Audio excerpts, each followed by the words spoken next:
Hello, welcome to Inside the Birds Pregame Live, presented by MOJO, the sports stock market.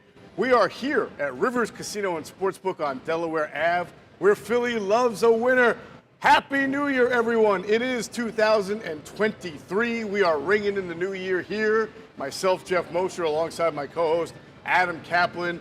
Joining us to ring in the new year, he's flying solo today, folks. He is our tape breakdown master, Greg Cosell. Happy New Year, Greg. Same to you guys. Now, as you could all imagine, Jason Avant was supposed to be here to do the show. Michigan lost, so you can connect all the dots. He's at home, he's crying. No, I'm just kidding. Jason was supposed to be here. Unfortunately, his flight back from Phoenix was canceled, and therefore he was not able to make it for the show. We send our best and our happiest of New Year's to Jason Avant, where he definitely wanted to be here. I really did think he was just trying to avoid me making fun of him. No, probably Caplan. And, well, that's just in general. Yeah. He did send me the actual flight cancellation receipt and everything like that, so we can verify he will not be here. These days. But no, I'll tell you what, that Michigan game was unbelievable. The second half, Yeah. it was the most exciting college games you could see. But look, we turned the page now to 23, and it's week 17. It is week 17. Hard to believe. It is, I know. And we've got still 1 week left in this regular season. But this is the biggest game of the week for the Eagles.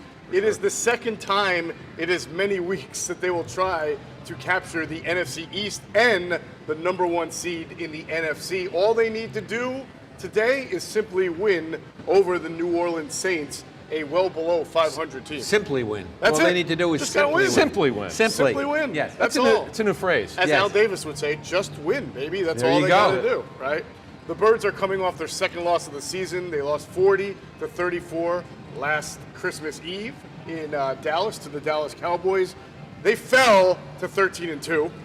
Meanwhile, the Saints are just 6-9, but they have won 2 straight games, and they are mathematically still alive. They could win the division. In the division race, which is amazing, isn't it? Yes, and the crazy thing is, so are the Panthers, and so are the Bucks. Right. Play each other today, Yes. and you can no longer call it the NFC least.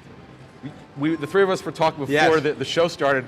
There is actually a distinct possibility that all 4 teams in the NFC East make the playoffs, which is ridiculous if you would have asked us that before the season started. But I digress. That's how good this division's been. So what do we call the NFC South now? The NFC ouch? Out. Sucks. The out. NFC out? Yeah, it's not very good. However, the Saints have a chance to win, so you know they'll come in motivated. Sure. The Saints have not allowed more than 20 points in a game since week 9. So this is what the Eagles will be facing today as far as a Saints defense goes. There is still plenty of time on this New Year's Day to come on down to Rivers Casino. We already got people coming in, watching some early preview, watching this show right here. We got people sitting there watching the show. It's great to have fans here. And I'm sure this casino will be rocking as the day goes on. And Yes. I saw a Randall Cunningham jersey, one of the pit bosses, I think, at the roulette table, and I looked at it. I'm like, that is actually a real old Randall Cunningham jersey from like. Not a new Randall Cunningham No, jersey? no, it's not like a retro. I got you. Mitchell Ness. It's actually early '90s. I could not Like it believe was made in the the word. early The 90s. lettering is big. You can see the Reebok jersey. Uh-huh. It's amazing. You'll never know what you'll see here at Rivers with these jerseys. There you go. All right. Well, we got a lot to break down today. Really excited. Obviously, you talk about Randall Cunningham. We've got a lot to talk about from a quarterback perspective, as Jalen Hurts will not be quarterbacking the Philadelphia Eagles today, and we will get into that. And of course, we're here at Jack's Bar and Grill. This is a great place to come and take advantage of all the wonderful food and drink specials you can get at Jack's Bar and Grill. Those watching on YouTube, please leave us any comment, leave us your score prediction. We'll try to get it in during the show. Also, if you have a chance, whatever platform you're watching on, please give us a like, please give us a share, a retweet, anything that makes us look good. Just please do that. We really appreciate it. Again, Happy New Year to everybody. We'll get into the X's and O's in a second. There's a lot of injuries that we have to break down. I do want to take a big picture look at this game and sort of reflect on the second loss of the year. Greg, I'll start with you a little bit. We've seen in the NFL, sometimes good teams have bad days. Sometimes teams just get hit where it hurts. When you look at the Eagles last week, did the Cowboys sort of exploit something with them, or do you feel like the Eagles just had a bad game defensively? And don't say yes and yes. Yeah. I mean, obviously, you don't want to give up the points that they did. Right. But I don't think that there's now a weakness that you would say, wow, this team's really in trouble as we go forward. Right. So, no, my answer would be I don't think that there's a major concern going forward. I'm sure they'll take from that game. They played an awful lot of zone in the first half. And then obviously that was a choice that Jonathan Gannon made to do that. And some could debate whether that was a smart idea or not. When it doesn't work, of course, once you have access to the results, whatever you decided to do doesn't seem like a really bright idea. Correct. But they clearly chose to play far more zone in the first half than we've seen recently. And then they came out in the second half and played more man. So, you know, for instance, C.D. Lamb had big numbers last week, and almost all of his catches came against zone coverage. Right. Very few came against man. So he was not matching up to anybody. There was no one matching up to him, with very few exceptions. And then I thought, you know, when you get hit with big plays, and I've always believed this, you have to really look at those big plays as an individual play and see why they happened. You know, and we can talk a little more in detail about that touchdown he caught, which I believe was a 30-plus yarder, where I think they caught the Eagles. We can go into more detail on that shortly. But sometimes that happens. Sometimes you get caught in a defense where the offense has the right call, and you get beat. Right. You know, that does happen in the NFL. Right. You know, they did have 6 sacks, although it was an odd 6 sacks. It was. Like, I didn't We feel talked like about their that. their O-line, their D-line was dominating last week. We said this right after the game. Yeah. It didn't seem like there was also a marriage between the back end and the front end. The way there but has been. you know, they did have 6 sacks, and but the bottom line point is I don't think they have major issues now going forward. Let me respond off that, Greg, and throw this back at you. Josiah Scott right now, he might be starting more, and we'll get into Gardner Johnson later in the show. But you've watched him now play a lot, and he's essentially a starting player because slot corners, teams recognize these guys as starters because they play so many snaps. Correct. When you watch his tape, what do you see? Yeah, I mean, I think theoretically that's an area of potential concern. And it'll be very interesting to see what they do. It, of course, much depends on Avante Maddox. I think we all know from just experience that toe injuries are problematic. And he may not be able to go. It's very possible he may be done for the year. Yeah. We've seen that with toe injuries. Yes. I mean, I can go back 100 years when Jack Lambert, the Steelers middle linebacker, basically his career ended because of a toe injury. You know, toe injuries are problematic. So the question is, when Gardner Johnson comes back, which is what, Adam, about a week or two away, more than likely? Well, the hope is that, we'll get into that later, but the hope is he starts practicing this week, this coming up week or next week. Then the question is, and we'll spin it forward a little bit, where do you line him up? Right, so the question is, the bottom line is he'll be ready for the playoffs. Yeah, should be. So now the issue becomes, he was a slot corner with the Saints. How good was he? He was a good slot corner. The player I remember he always had trouble with was Chris Godwin because the Saints play a lot of man, which of course we're going to get into shortly about the Saints anyway. But the Saints play a lot of man, so he would match up to Chris Godwin, who primarily lined up in the slot for the Tampa Bay Bucks, and he was one receiver that gave him problems. Right. But for the most part, Gardner Johnson was a very good slot corner. He was a very good blitzer. Now, the Saints blitz more than the Eagles blitz, just on average, so he was used more that way. So the question is, do you move him to slot corner where he has experience and is good at it and leave Blankenship at safety? Because I think Blankenship has played pretty well. And I think he's one of those guys that when you watch him play, you obviously don't say, wow, there's a sensational athlete, but he just has an understanding of where to line up, how to play. He knows how to play certain coverages effectively, how to use his eyes. He's good with eye discipline. He's good with leverage. So the question is, do you do that, or do you keep Josiah Scott at slot corner, where I think there's a little bit of a concern, and keep Gardner Johnson at safety, where he does have big playmaking ability? And you know, we're not in the building, so I don't know what their answer is, but I personally, based just on tape, nothing else, I think that their defense would be better with Gardner Johnson in the slot and Blankenship at safety. That's interesting. All right, we will definitely get into that a little bit more in the show and, of course, down the road. So I want to ask you, Adam, because we had this discussion a little bit today before the show. Obviously, the Eagles are going to be without Jalen Hurts today, but he's going to be okay in the long run. He should be fine for the playoffs. However, some of their other injuries that we were just talking about Avante Maddox being one, Lane Johnson being another, are a little bit more difficult at this point, and every team has to deal with this, but we only cover the Eagles in this show, basically.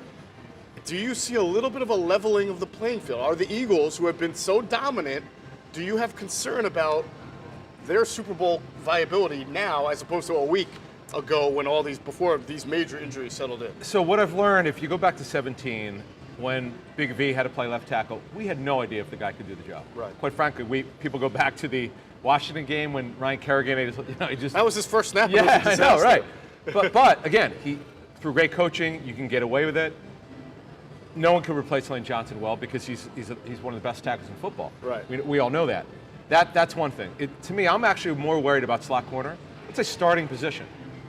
And just talking to people and getting different opinions, and Greg had great information of what he saw in tape study. But the one thing you can't replace is Gardner Johnson as a ball hawk. What he did was elite. No, you can't. Not only was he leading the NFL in interceptions, he has like really good ball skills, which you can't really duplicate. Right. Reed Blankenship, the coaches, I know for a fact, love this kid. It's been a great story. Greg outlined what he sees on tape. And that's great. Marcus Epps and Blankenship, you and I talked about this on our show earlier this week. They're kind of similar on what they do. You don't have anyone at the other safety position like that. That's just the bottom line. Yeah. So they're in a kind of a catch-22. Gardner Johnson is really good at either position, but the other position is going to be weakened. That's true. That's the one position, to answer your question going forward, I'm concerned about. And just to add to that, that could be one reason why they started out last week playing so much zone. Because Josiah Scott was in, and maybe they were trying to protect him. Because don't forget, C.D. Lamb lines up 50% of his snaps, of his targets this year have been in the slot. And they may have felt that we can't match up man-to-man with Josiah Scott on C.D. Lamb.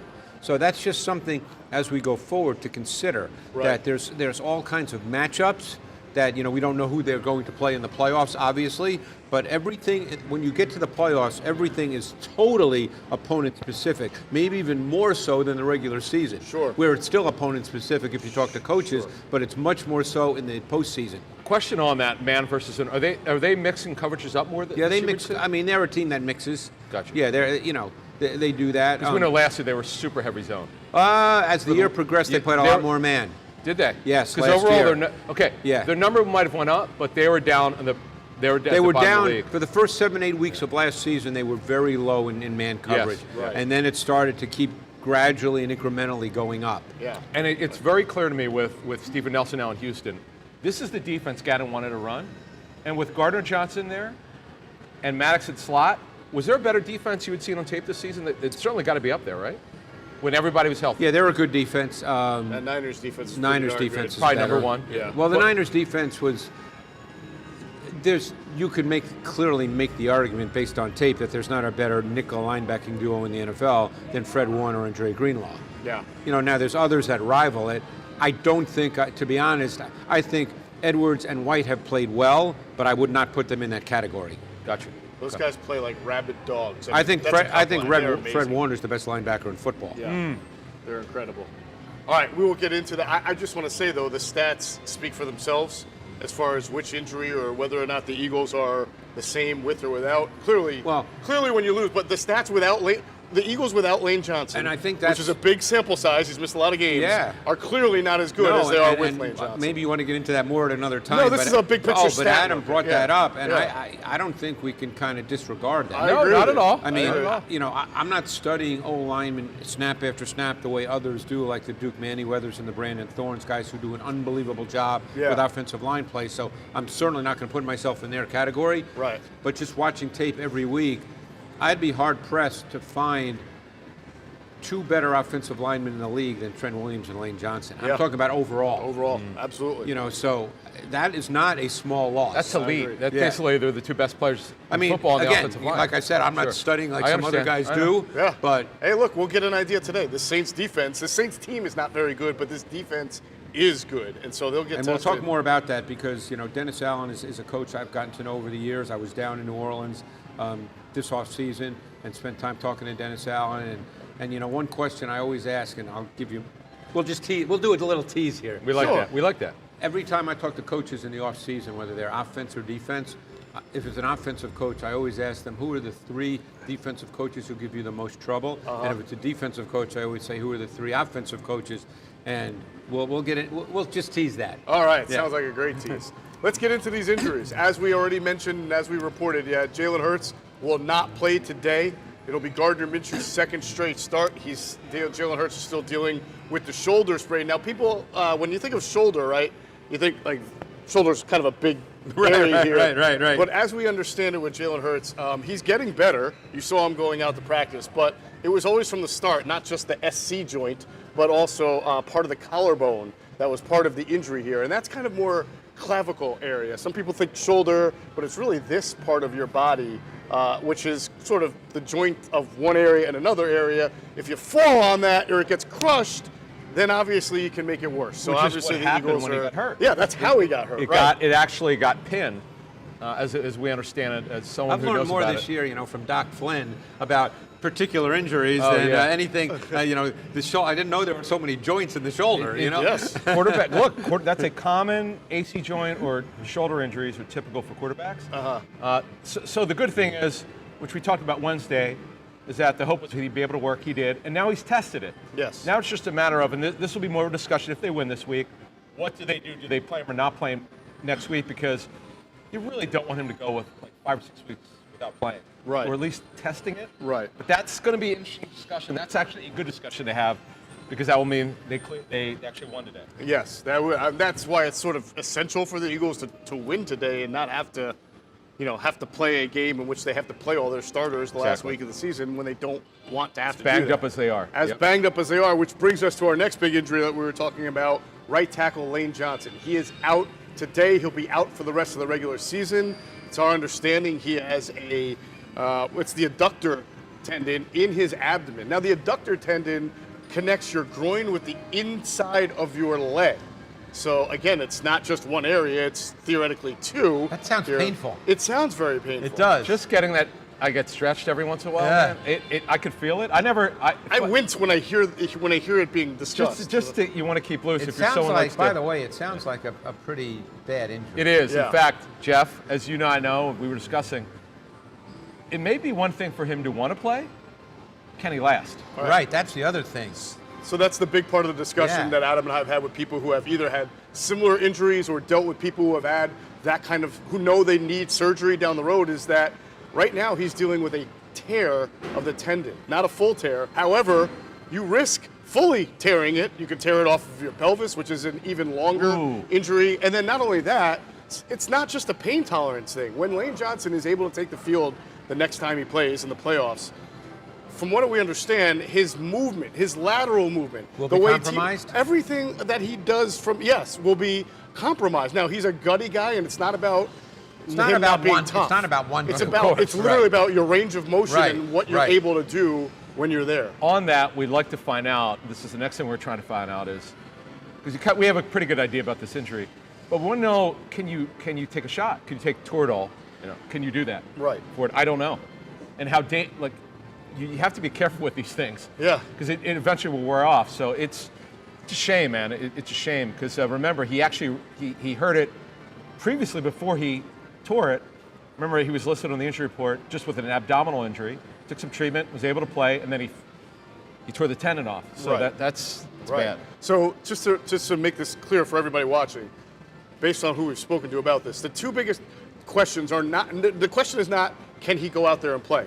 The two biggest questions are, can he play effectively with that injury? Can he last? And can he last? Yes, Can he yeah. make it through the game without aggravating it even worse? So that's obviously an And by the answer way, for 3 weeks or 4 he is weeks a from now. player whose core strength is one of his greatest assets. Yes. Because when you see guys rush him, try to speed to power him, he just, because of his core strength, stands people right up. And that comes from his core where there's the issue. So Right. that's a really fascinating question.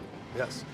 The other fascinating question, who replaces Lane Johnson today? Do they go with backup right tackle Jack Driscoll, or do they move left tackle Jordan Mailata to the right side and then start Andre Dillard at left side? We'll find out in a few hours. That's a great question. I would tell you, if it's not Jack Driscoll, I'd call it a minor surprise. I'd leave it at that based on kind of who we've been talking to. Right.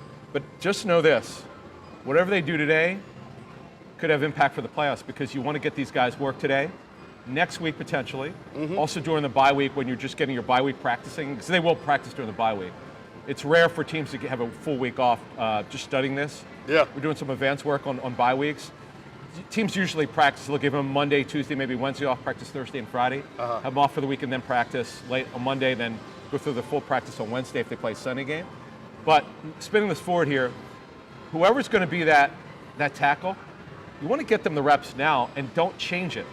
And that's the one thing about Stout. He doesn't like a lot of change. Now, last year, though, if I'm not mistaken, didn't Dillard start one game at left tackle? Yes, no, two. I think when Lane Johnson missed the 3 games, Jordan Mailata did go to right tackle, and Andre Dillard went to left, but I think that's also because Jack Driscoll might have been injured at the time.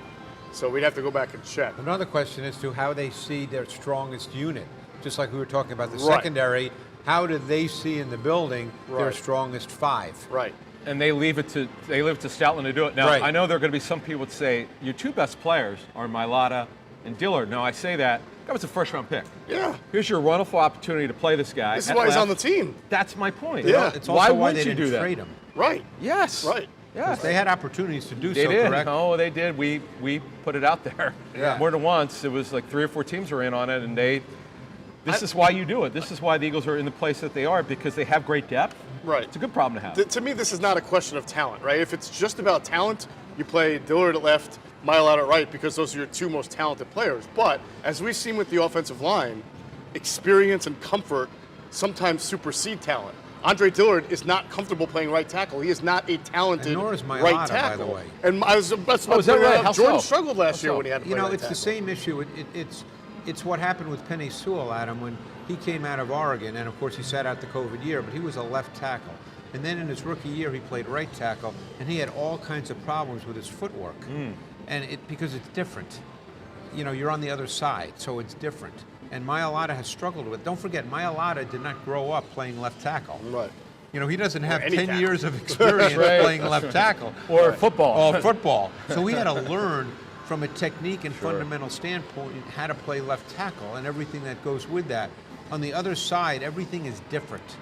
So he doesn't have a background. Some guys can do it, some guys can't. All right, so one knock Jeff and I found out just from talking to people close to the situation with Driscoll is that they would worry over time his strength. Right. It's just he's more of a right tackle than a guard, which turned out I think to be true. When you've watched Driscoll, I know he hasn't played a lot. You see anything in particular? I mean, it's funny, because of Lane Johnson and Mailata, Driscoll just looks small to me when he's on the field. Sure. You know, so he doesn't have the kind of length that you ideally want at the position. But, you know, he's one of those competitive, tough guys that fights.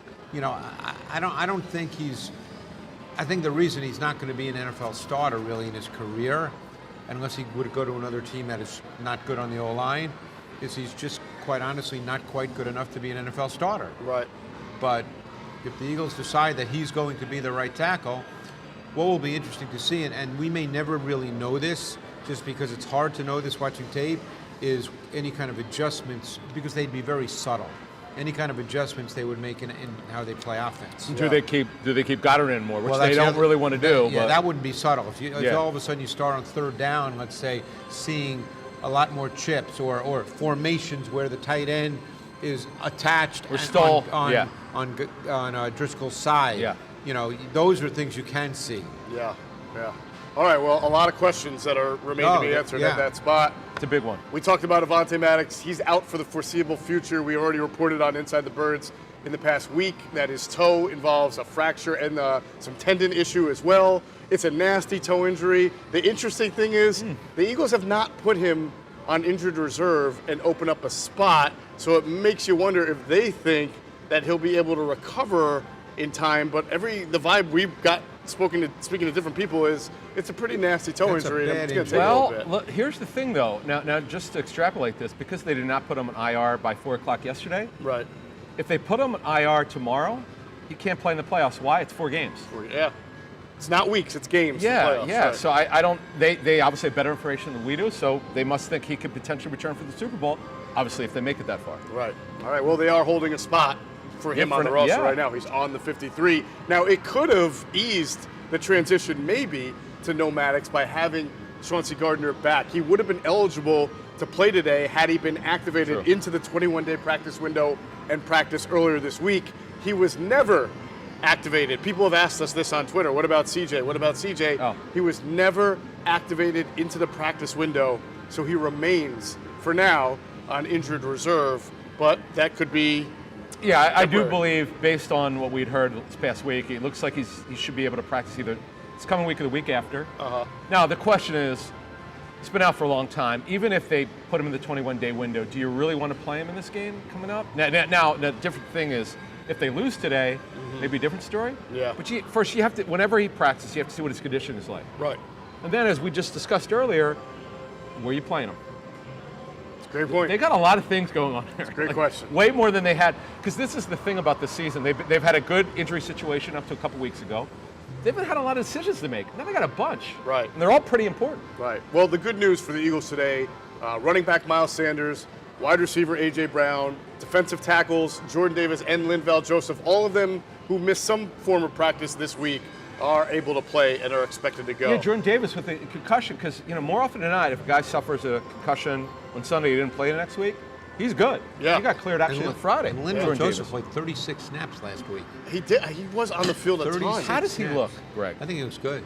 Moving okay? Yeah. Because they say he's down a weight. Yeah, I think he looks good. Yeah. Well, Yeah. he's been such a big pickup for a 36 guy who snaps was is signed the off the most street. he's played all season. All right. The Saints. Saints. It was looking bleak for them earlier in the week, but things got better. First of all, they're going to get cornerback Marshawn Lattimore back today. We know how good Marshawn Lattimore is. We also know he's been out for 10 straight weeks, so I wouldn't expect Marshawn Lattimore to be playing 100% of the snaps today, but he will be back. They need him though. on the field. It's He now hasn't tomorrow. They practiced, got to right? In all this time, or has he? He You has know? been practicing for about 5 weeks, but Okay. he's not had a full practice where he takes all the ones in 10 weeks. Right. So you have to ask yourself if the Eagles. I know that he, at times, you could say he's one of the best corners in the league, but he hasn't done anything in 2.5 months. Yeah, hamstring, by the way, also. The thing about this staff, much like the 17 staff is, they're not bashful. When they find a matchup, they don't care what the numbers say. They care what the tape tells them, Exactly. as Greg would say. Well, what's going to be interesting see. then, is they use him at times as a matchup corner. Okay.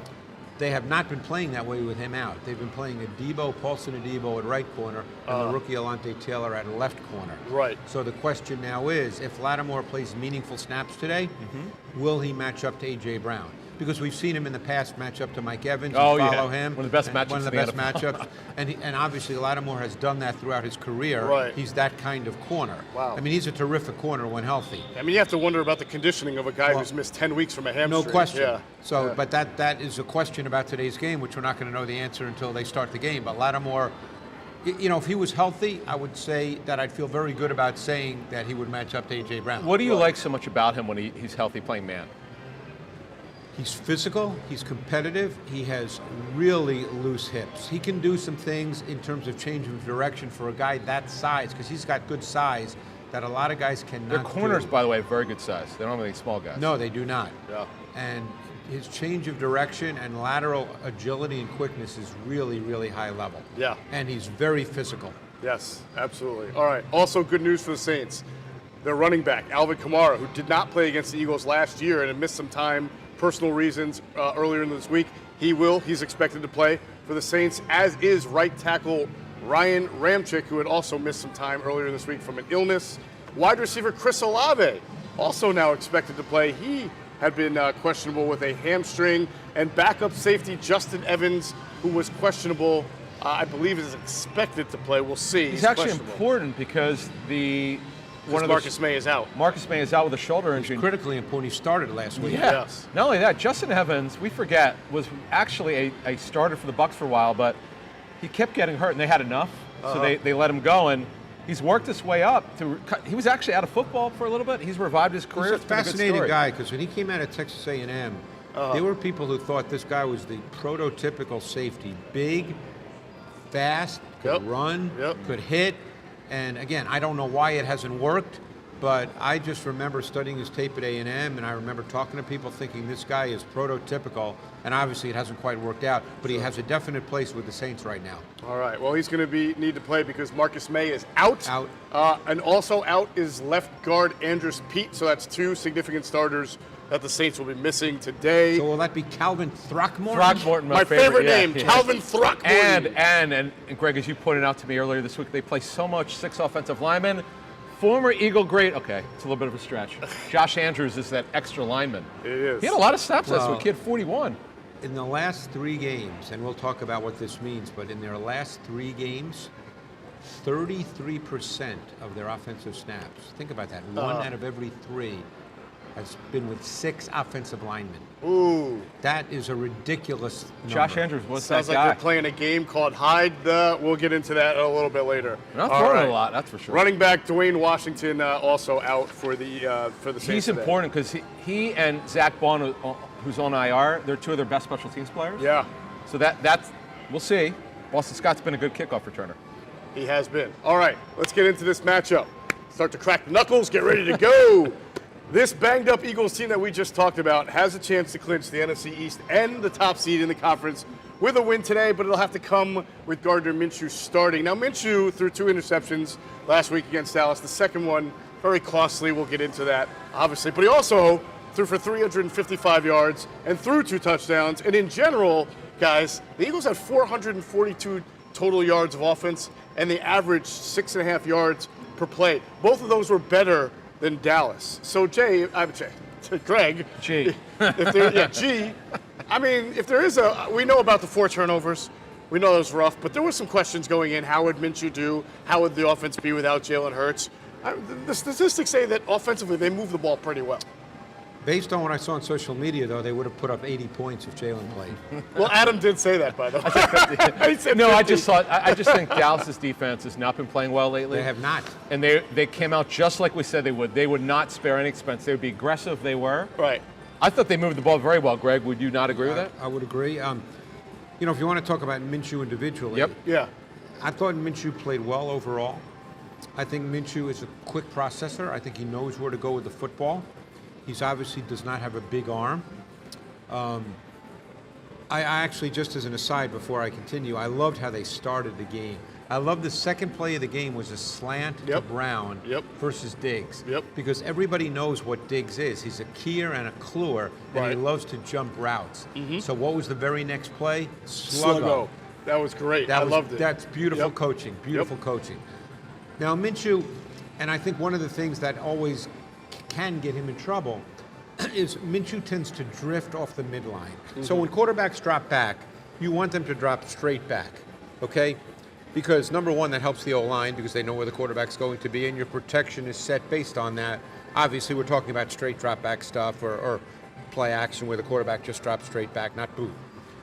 He has a tendency to drift to his left, and he particularly does that when he perceives that there's inside pressure. Okay. Even if it's not really there, he perceives it and he drifts. And that causes 2 problems. Number one, it causes problems with your protection because they're not protecting for him to drift to the left. And number 2, because he doesn't have a strong arm to begin with, he ends up throwing the ball off balance. And when he throws the ball off balance, 2 things happen. He loses a little velocity and he doesn't have any to lose, and he becomes a little scattershot high. So those are kind of the flaws in his game. But overall, I think he knows where to go with the ball. You know, if you reduce quarterbacking to its simplest terms, and I've said this many times, it's throwing to the right receiver at the right time with the right kind of throw. Sure. That's what quarterbacking is. Right. There's 15 things that go into that, but that's essentially what it is. He's pretty good at that. He can do that. But every once in a while, issues crop up, and they're usually mechanical and fundamental issues. One of the things that I liked about him is, because you wouldn't know about this until he starts playing, but one of the issues that he had in 2019 was that when the Jags were doing badly and they were behind, he put too much on himself on forced throws. Here, okay, they got behind. He handled it really well. Yeah. Like he took what was there, as Greg was talking about. And I know people talk about him floating the football. He doesn't have a gun, but he's got good touch on the football. He does. And that throw to Devontae Smith where he had to go up and get it, Oh, yeah. it's a hell of a throw.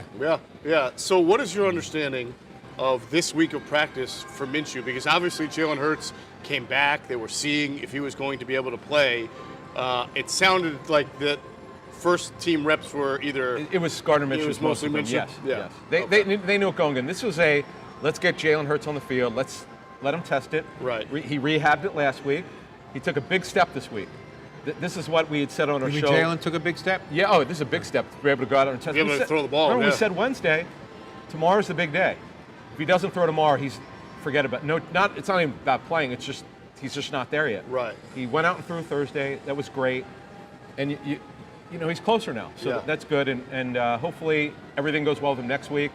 And for the Eagles' sake, you're hoping that he doesn't have to play, that the game doesn't mean anything, because they have so many guys who need the rest now. Absolutely. As Greg was talking about it, it's because it's week 17. It's an 18-week season. Right. Like, this is in the new CBA. You have this.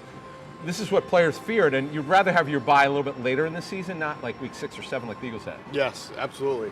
So Minshew threw 2 interceptions. Now there's a lot of discussion after the game and throughout the week.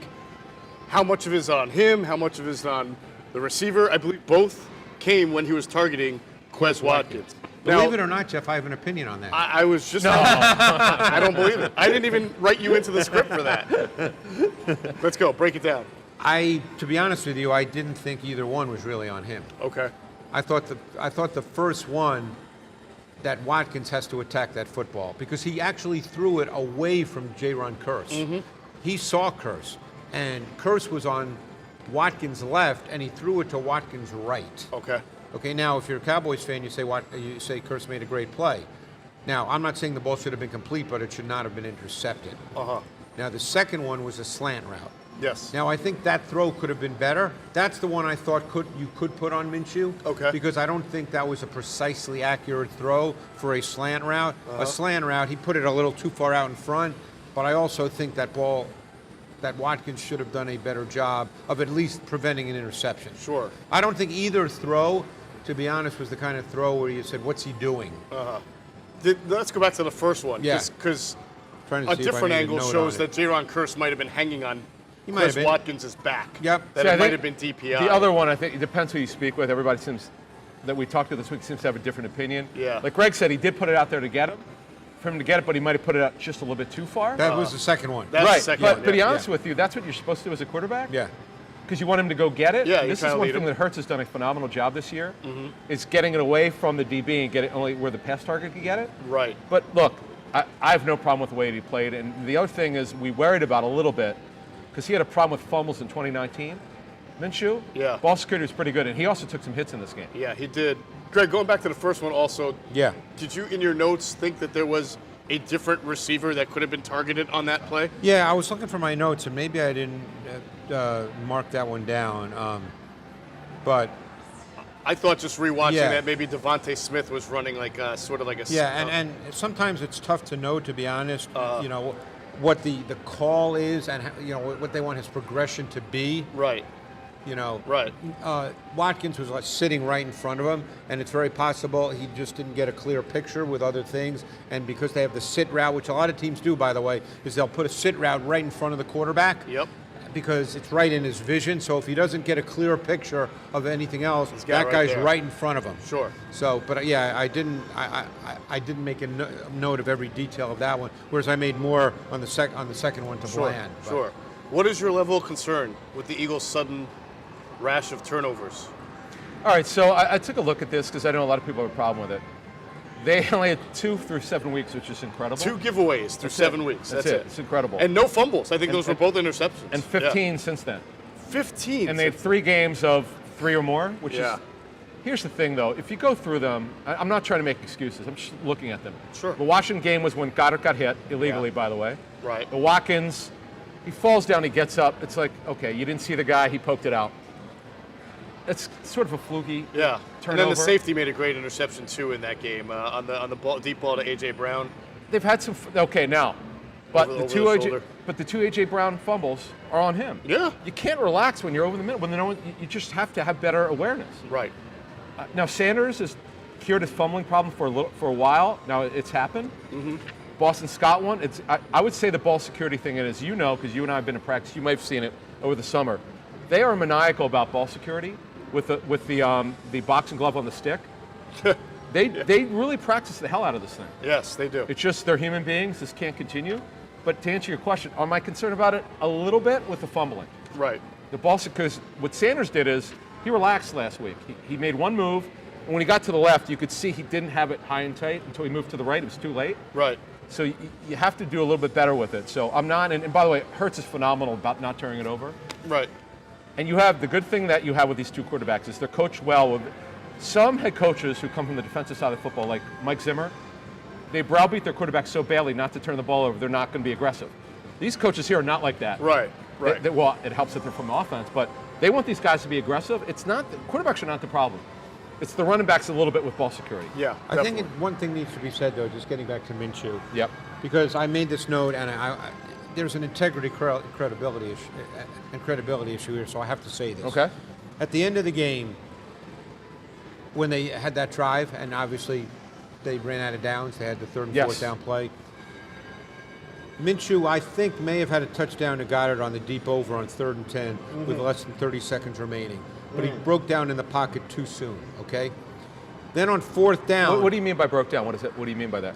He lost all his fundamental technique. He broke down. Okay. He broke down in the pocket. Okay. And then on 4th and 10, he clearly overreacted to the flash of Armstrong inside. And that he clearly broke down. And actually, they still had a timeout left. I thought he perceived the pressure before it got there. He did. That's what I mean. Because actually, I watched it this week. Oh, he did. Yeah, I saw And he that. actually had Brown for a first down with a timeout left and likely 3 more plays at that point. Okay. Because there would have been 18 seconds to go. Right. So on those 2 plays, he lost it a little bit. And those 2 plays mattered. Those are high leverage plays. Like those, you can't, at least he didn't turn it over, which is what I was talking about. But those are at the end of the game when you have to make those throws. Okay. So let me ask you guys this. So getting back to the slot receiver with Quez Watkins, who we've seen at times, he gets bumped off contact. He doesn't fight through contact great all the time. This goes back to last year.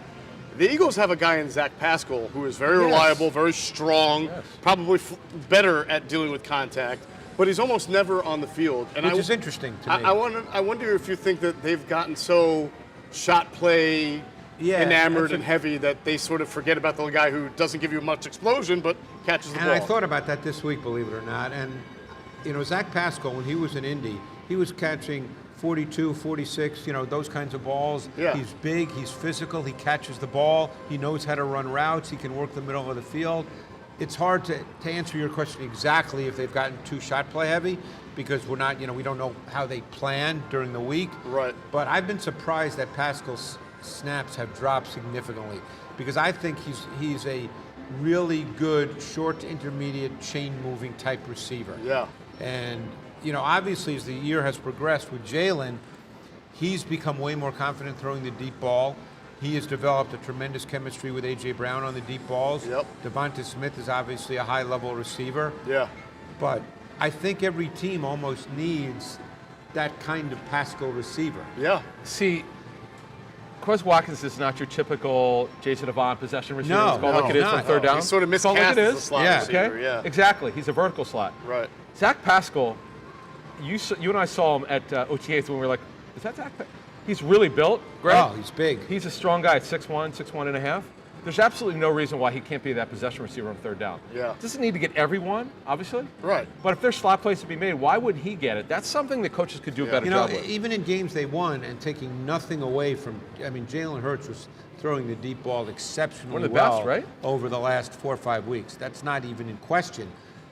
But there've been a lot of deep balls. And, those, like I said, he's been throwing it great, but those are not routine, simple throws. It's actually a lower percentage throw. Right. So, you wonder, can you live like that as you keep going forward? Right. I don't know. Do you feel like, guys, that they should have more of an intermediate passing game? Now, Goddard's back. Obviously, when he was gone, they didn't quite have That it. was sort of the crux of my question. I feel like they've kind of got, the first 6-7 weeks they had it, and then they've sort of, they've been, I don't want to say they're feast or famine, but it does seem like they've lost that middle of the field part. And when you see the deep balls and they're successful, you get really excited because they're fun plays. Yeah. And coaches love That's them. what you want. You want to get ahead want- early, Those and you are want to strike. backbreakers for defense. You want explosives. Yeah. That's the way coaches think. Absolutely.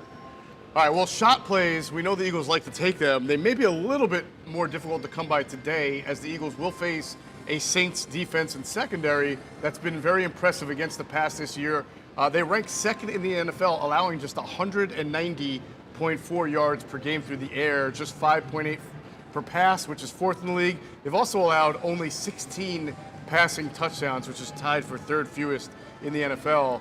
In fact, if you go look at some of the quarterbacks that they face this year, That's part of it. I know not all of them are good. No, they're not. Burrow and Geno Smith have both got him good. That for was 3 early. touchdowns. Yeah, they've not played a lot of. I mean, No. taking nothing away from the defense, and we'll talk about Dennis Allen and the defense in a minute. Sure. But they've not played a whole bunch of great quarterbacks. No, but if you take Burrow and Smith out, Kyler Murray, Tom Brady twice, Kirk Cousins, Lamar Jackson, Deshaun Watson, Derek Carr, none of those guys have had more than 2 touchdowns, and some of them have 1 or fewer in 7 games. Those 6 guys in 7 games. They've only had 1 300-yard passer, and it was week 6 with Joe Burrow. Right. But again, you have to look at the passers and when they play them.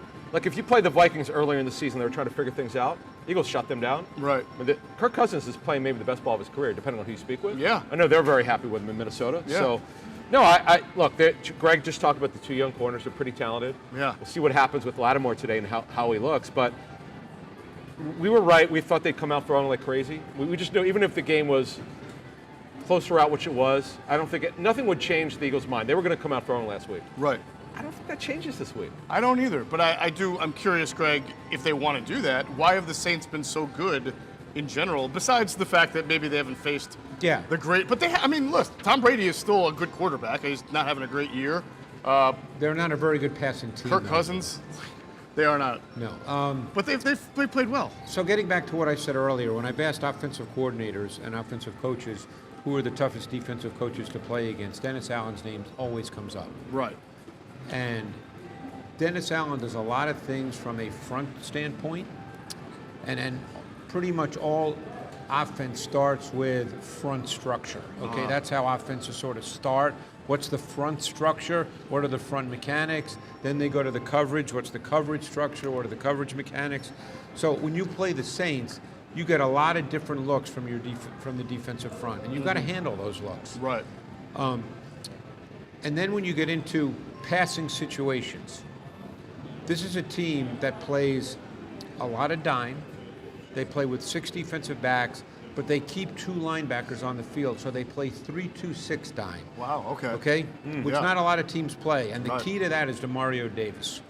Demario Davis is one of the best 3-down linebackers in the game. And he's multi-dimensional in how he can be deployed. He's a terrific blitzer.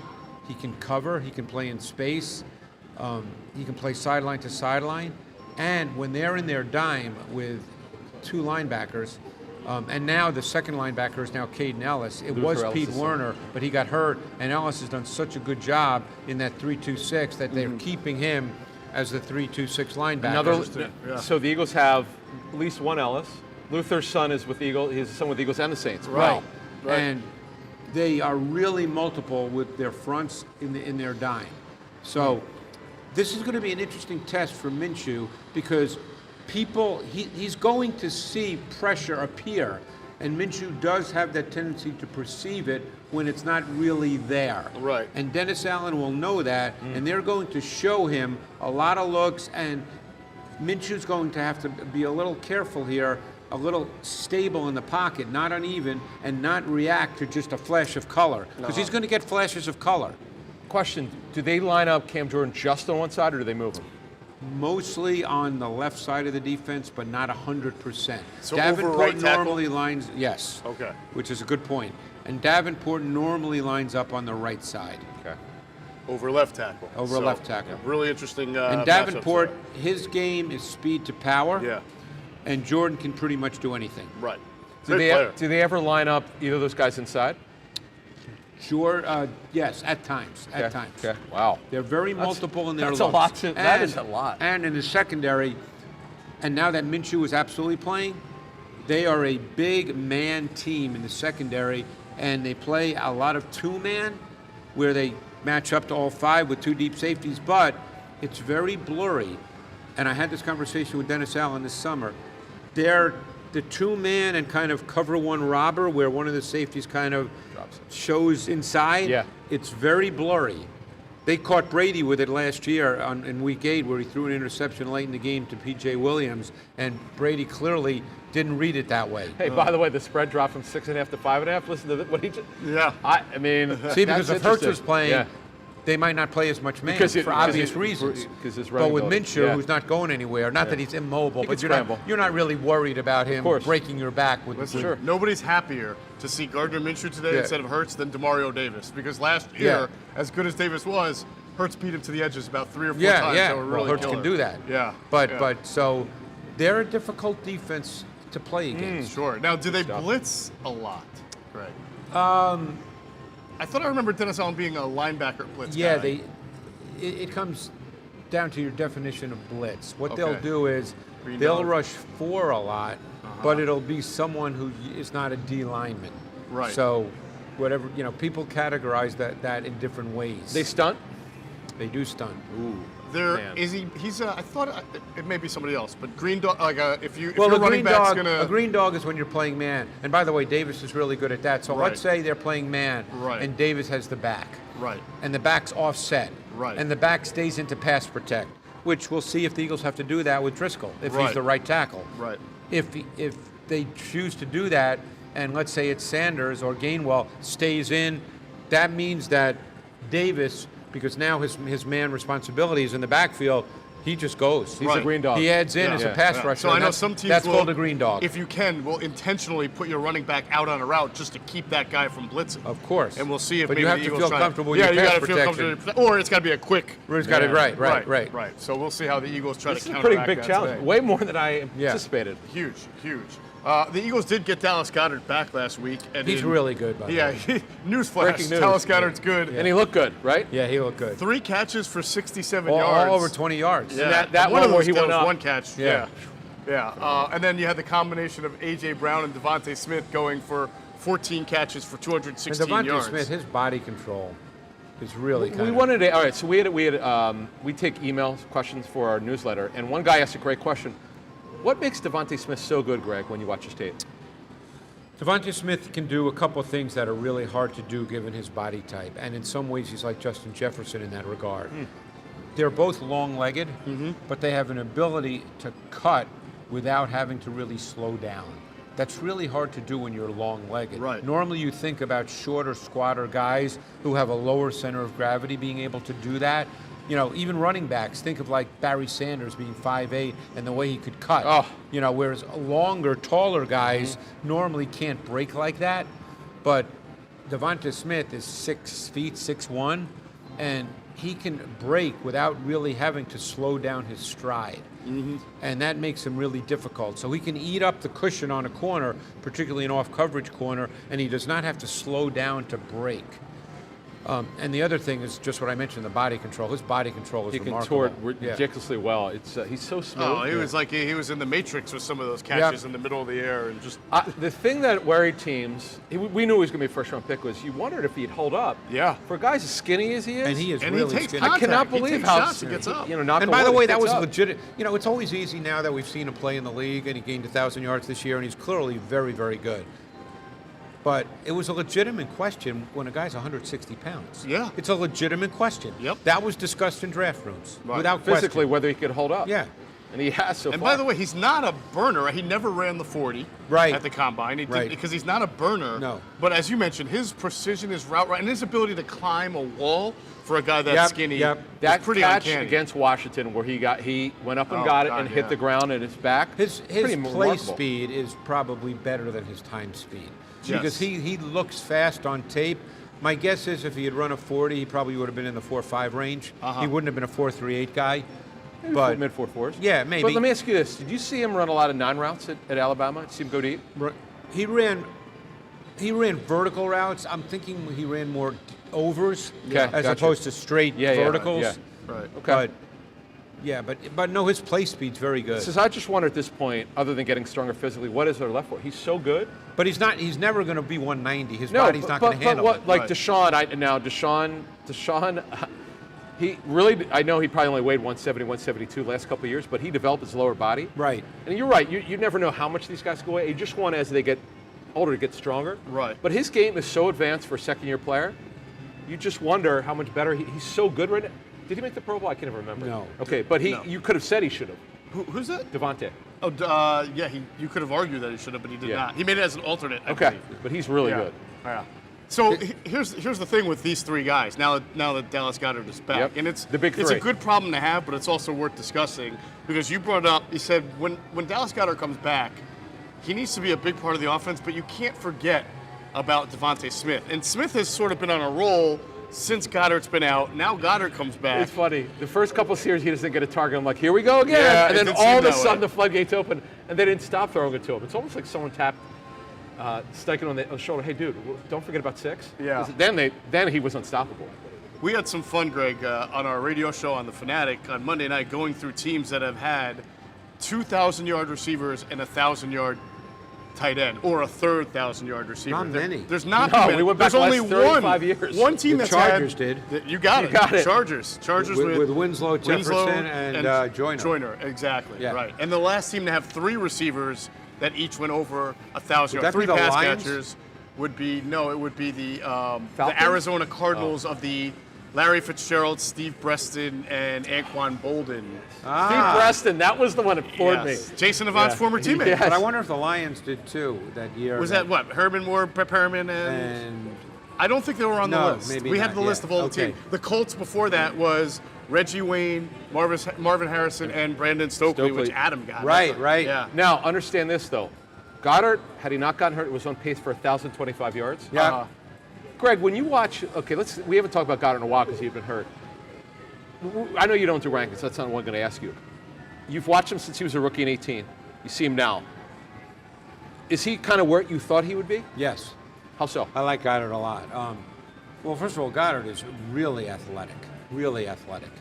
He's straight line fast. I don't remember what his 40 time was, Yeah, but but he's the tape shows how straight fast he line is. fast. I think he's straight line faster than Kelsey. Just straight line faster. I think that's a lot to say, though. I think Kelsey is probably just a little bit looser, He seems like smoother. More fluid. But I think Goddard's straight line fast. And by the way, for a tight end, that means a lot. That for a wide receiver, that automatically doesn't make you a great wide receiver. But I think for a tight end, it matters more because of who's going to be covering you. Linebacker or safety. Right. Yeah. So straight line speed, he can run away from people. And you notice he runs a lot of routes where he's on the move. He doesn't run a lot of sit-down routes. You notice that? Where he Which just is runs Zach and Ertz play, right. Right. Zach Ertz. He doesn't run a lot of routes where he runs and stops and sits down. Yep. Right. He runs a lot of what I call movement routes. Yes. And they know because he has great play speed and he can run away from, even in zone, they use him in a way where he can run into void. He's on the move. Would you say, just based on your tape set, he's one of the better guys you've seen on tape this season? Oh, without question. He's a top. Look, Kelsey's probably overall in a class by himself. Okay, he's going to be a first ballot Hall of Famer. Kelsey's tremendous. After that, this season, because Waller didn't really play this season. Yeah. I mean, I'm trying to think of the Kittle's teams been now. okay, but he has not Kittle had in the last number of weeks has been on really fire. Starting to been come on out, fire. yeah. And he's Yeah. a great player. Yeah. He's a great player. Yep. But after that, I'm trying to think. Help me out, guys. How about the way Evan Ingram has played over the last 2 weeks? I'm not putting him in the club, but wow, all of a sudden he woke I up. think He's T.J. athletic. Hawkinson is a really good tight end. Hawkinson's good. Yep. But Goddard's in the top 5 for sure. I mean, I'm trying to think of the other guys in the Based on league. your tape, wow. It's not Yeah. a really Think about deep that. class No, of great tight no. ends. The Eagles have 2 receivers, if you just graded them, are in top 15 in the NFL right now. It is what it is. And they have one of the top 5 tight ends in the league. Yeah. Right. Do the math. Yeah. Now, the Niners, you talked about, we talked about earlier, you mentioned how great their defense is. I would love to see that matchup in the playoffs, in the Now, championship game. How great would that be? Speaking of weapons at wide receiver, as you just talked about, the Eagles have a chance to make history today at wide receiver, which is not something we've said a whole lot in the past few years. But A.J. Brown has 1,304 yards right now. He's already 5th on the team's single-season receiving list. That's the most that Who holds he's that? at. Yeah, I have no idea. What's is that that? quick? Mike I would Quick. guess quick. Mike Quick is number 1 at 1,409. That means if A.J. Brown gets 105 yards today, he will tie Mike Quick Was that for in the most 14 yards games, in the though, season. Yeah, exactly, right. No, Mike Quick did it in 16. Oh, he do it did? in Okay. 1983. Okay. I checked, yeah. My it'll second be- year. It'll Wow. be special. Mike Quick to me, and it's a shame he got hurt because that was at a time when, you couldn't come back the way you can come back today. Mike Quick was truly special to me. Yeah. Quick 6. Yeah. Was it against Atlanta or Minnesota? It was maybe the longest play. The 99-yarder, Yeah. from Jaws to Quick. Was it was it against over? Atlanta. Yeah, was it Atlanta or Minnesota? Scott It was Case crazy. was the deep safety. Scott Case. Yeah. Now let's check this list out. This is the top 5. I only know that because Jaws would talk about it every 5 minutes. the top 5 single season receiving yards leaders. Mike Quick, 83 with 1409. Deshaun Jackson in 2013, Under Chip, 13-32. he was great that year. Yeah. Jeremy Maclin, 13-18 in Really? 2014. People probably forget about him. Macklin They was do. really good. How about this guy, though? Number 4. Don't say it yet. Uh-huh. Number 4. Pete Retzlaff now. It's When did this Yeah, occur? what's- General Well, if I decade. give you the year, you'll probably No, get don't it. give me the year. Decade. In the 90s. Not Chris G. Jones? Fred Barnett. Nope. Arkansas Fred, no? Who else could have been? Wow. The 90s? You want me to give you his nickname? No, I think it was the Reverend, right? Oh, Irving Fryer. Irving Fryer. Right. Number 80. 1,316 yards, and then was A.J. so good. Brown. I don't know if I would have gotten that. Here's the most fascinating thing I find about this list. Mike Quick, Deshaun Jackson, Jeremy Maclin, Irving Fryer, A.J. Brown. The years, 83, 2013, 2014, 97, and 2022. Top 5 receivers yards, not one of them came in a year that Andy Reid coached the team. For all the offensive records. Right, and he was gone then. Yeah, this is 2 Chip Kelly years, and then obviously prior Let to me go back Andy to Reid. A.J. Brown. We all talk about how great he is, Greg. What do you see on tape from this guy? Well, first of all, I think what stands out immediately is he's just a physical specimen. I mean, he just looks like a powerful human being because he's not 6'3" or No, 6'4". just over 6 feet. Yeah, but he looks power and he plays powerful. I think if you would speak to probably defensive backs, they tell you that he's faster than you think he is. You know, he's not a burner per se, but he's faster than you think he is, and he's extremely physical. So he's really physical at through his route and at the top of his route stem. You know, within the rules of the league, and he's really good run after catch. I want to go back to you on this one. So you had your first view of him in the OTAs. Do you remember what you saw from him? A.J. Brown? Yes. Yeah, a lot more physical than I realized at the time, and also more, I always thought from my limited viewing of A.J. Brown with the Titans that he was best when used as sort of an intermediary target who can run after the catch, which he's excellent at. I just now realized that he had such a great deep ball prowess. Keep in mind, with very few exceptions, there's always a connection between scheme and receivers. Because A.J. Brown's really good, but he's not transcending. You know, we're not going to talk about him like you talk about Jerry Rice, okay? So there's very few transcendent receivers. Right. So there's always a marriage between scheme and player. Sure. And even in Tennessee, because they had the run game, now the Eagles, with their use of the run game and the run game element with Hurts, just being in the shotgun, you always have that run game element, okay? Right. Is how many times have we seen him run in breakers versus off coverage where he catches the ball on the move? And this is not denigrating A.J. Brown. Sure. It's just stating a fact. You know, there's a marriage here, just as there was in Tennessee, between scheme and the player. Yep. And he catches a lot of those in breakers where he's clean and then he runs after catch, which is the strength of his game. Yep. And then that deep ball prowess in the late hands is something I didn't Yeah, realize. yeah, until That has OTAs. surprised me. Yes. We saw it in OTAs. Right. When he beat Slay, and I've talked about that play where Slay had coverages right on him, and we don't have instant replay to see it, but I remember in my mind distinctly, he gave him a very slight shove. He never gets called for it. No. Ever. He's subtle. He's got those great Well, that subtle was, movements. I mean, I remember back in the day, and you guys remember this, Michael Irvin was like that. Yes. Yeah. You know, Yes. those little shoves that, you know, were. He doesn't get called. That's an right. art form, by the way. Oh, yeah. By the way, they always say this. It's not a penalty if they don't call it. Right. That's right. All right. It is not a penalty. It is a privilege for us to be able to throw it to our friends here at Sky Motor Cars. Cars in Westchester is a different sort of dealership. All it takes is one look at their Highline pre-owned vehicles that people all over the country want and need. Owner Brett Schulter makes sure you don't spend a dime of your money before you purchase the car. Sky Motor Cars allows you to make all the decisions regarding your next vehicle. At Sky Motor Cars, you never have to spend more than necessary. Visit SkyMotorCars.com today or call 610-918-7225. All right, big thanks to our friends at Sky Motor Cars. If you go see them in Westchester, PA, make sure you tell them Adam just sent you. You will get a great deal. So the Eagles and Saints met last year. You guys remember that game, and we previewed it for 2 hours like we're doing today. And a big part of our conversation was how great the Saints' run defense was. They had the #1 run defense, not only in total yards, but also yards per play. They were just a dominant run defense. And the Eagles went out and said, we don't care, and ran for about 245 yards against them. This year, we're talking about different. The Saints are a much better pass defense than they are a run defense. So, Greg, I know we've talked about run defense. Sometimes And you hard to can't figure compare out. because it hurts. Right. Sometimes it's hard to figure out why Yeah. a team is good. But Yeah. is there anything isn't the personnel basically the same as last year as far as their Saints front defense. seven? Yeah.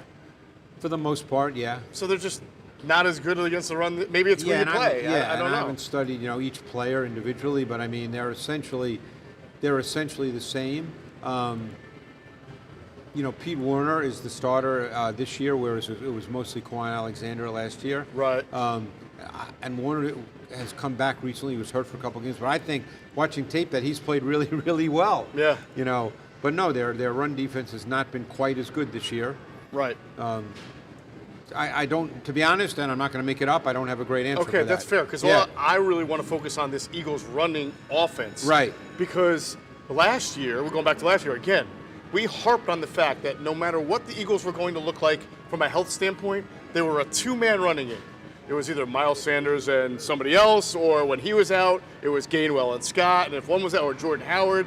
This year, they have tried to get the third running back involved a little bit more, and I'm wondering if there's a rhyme or reason to this. Like, when you watch the tape and you see Boston Scott get the occasional carry, is there any trend there, or sort of a reason or rationale to say why Well, they're they have getting that one, in? but I don't know what it is. Yeah, because there's no it's not No. just in the goal line or No, just in the middle I of don't the know field. what. I It's don't like know. what the thing that shocked us last year, and we still see, is Gainwell as a goal line back. It just didn't.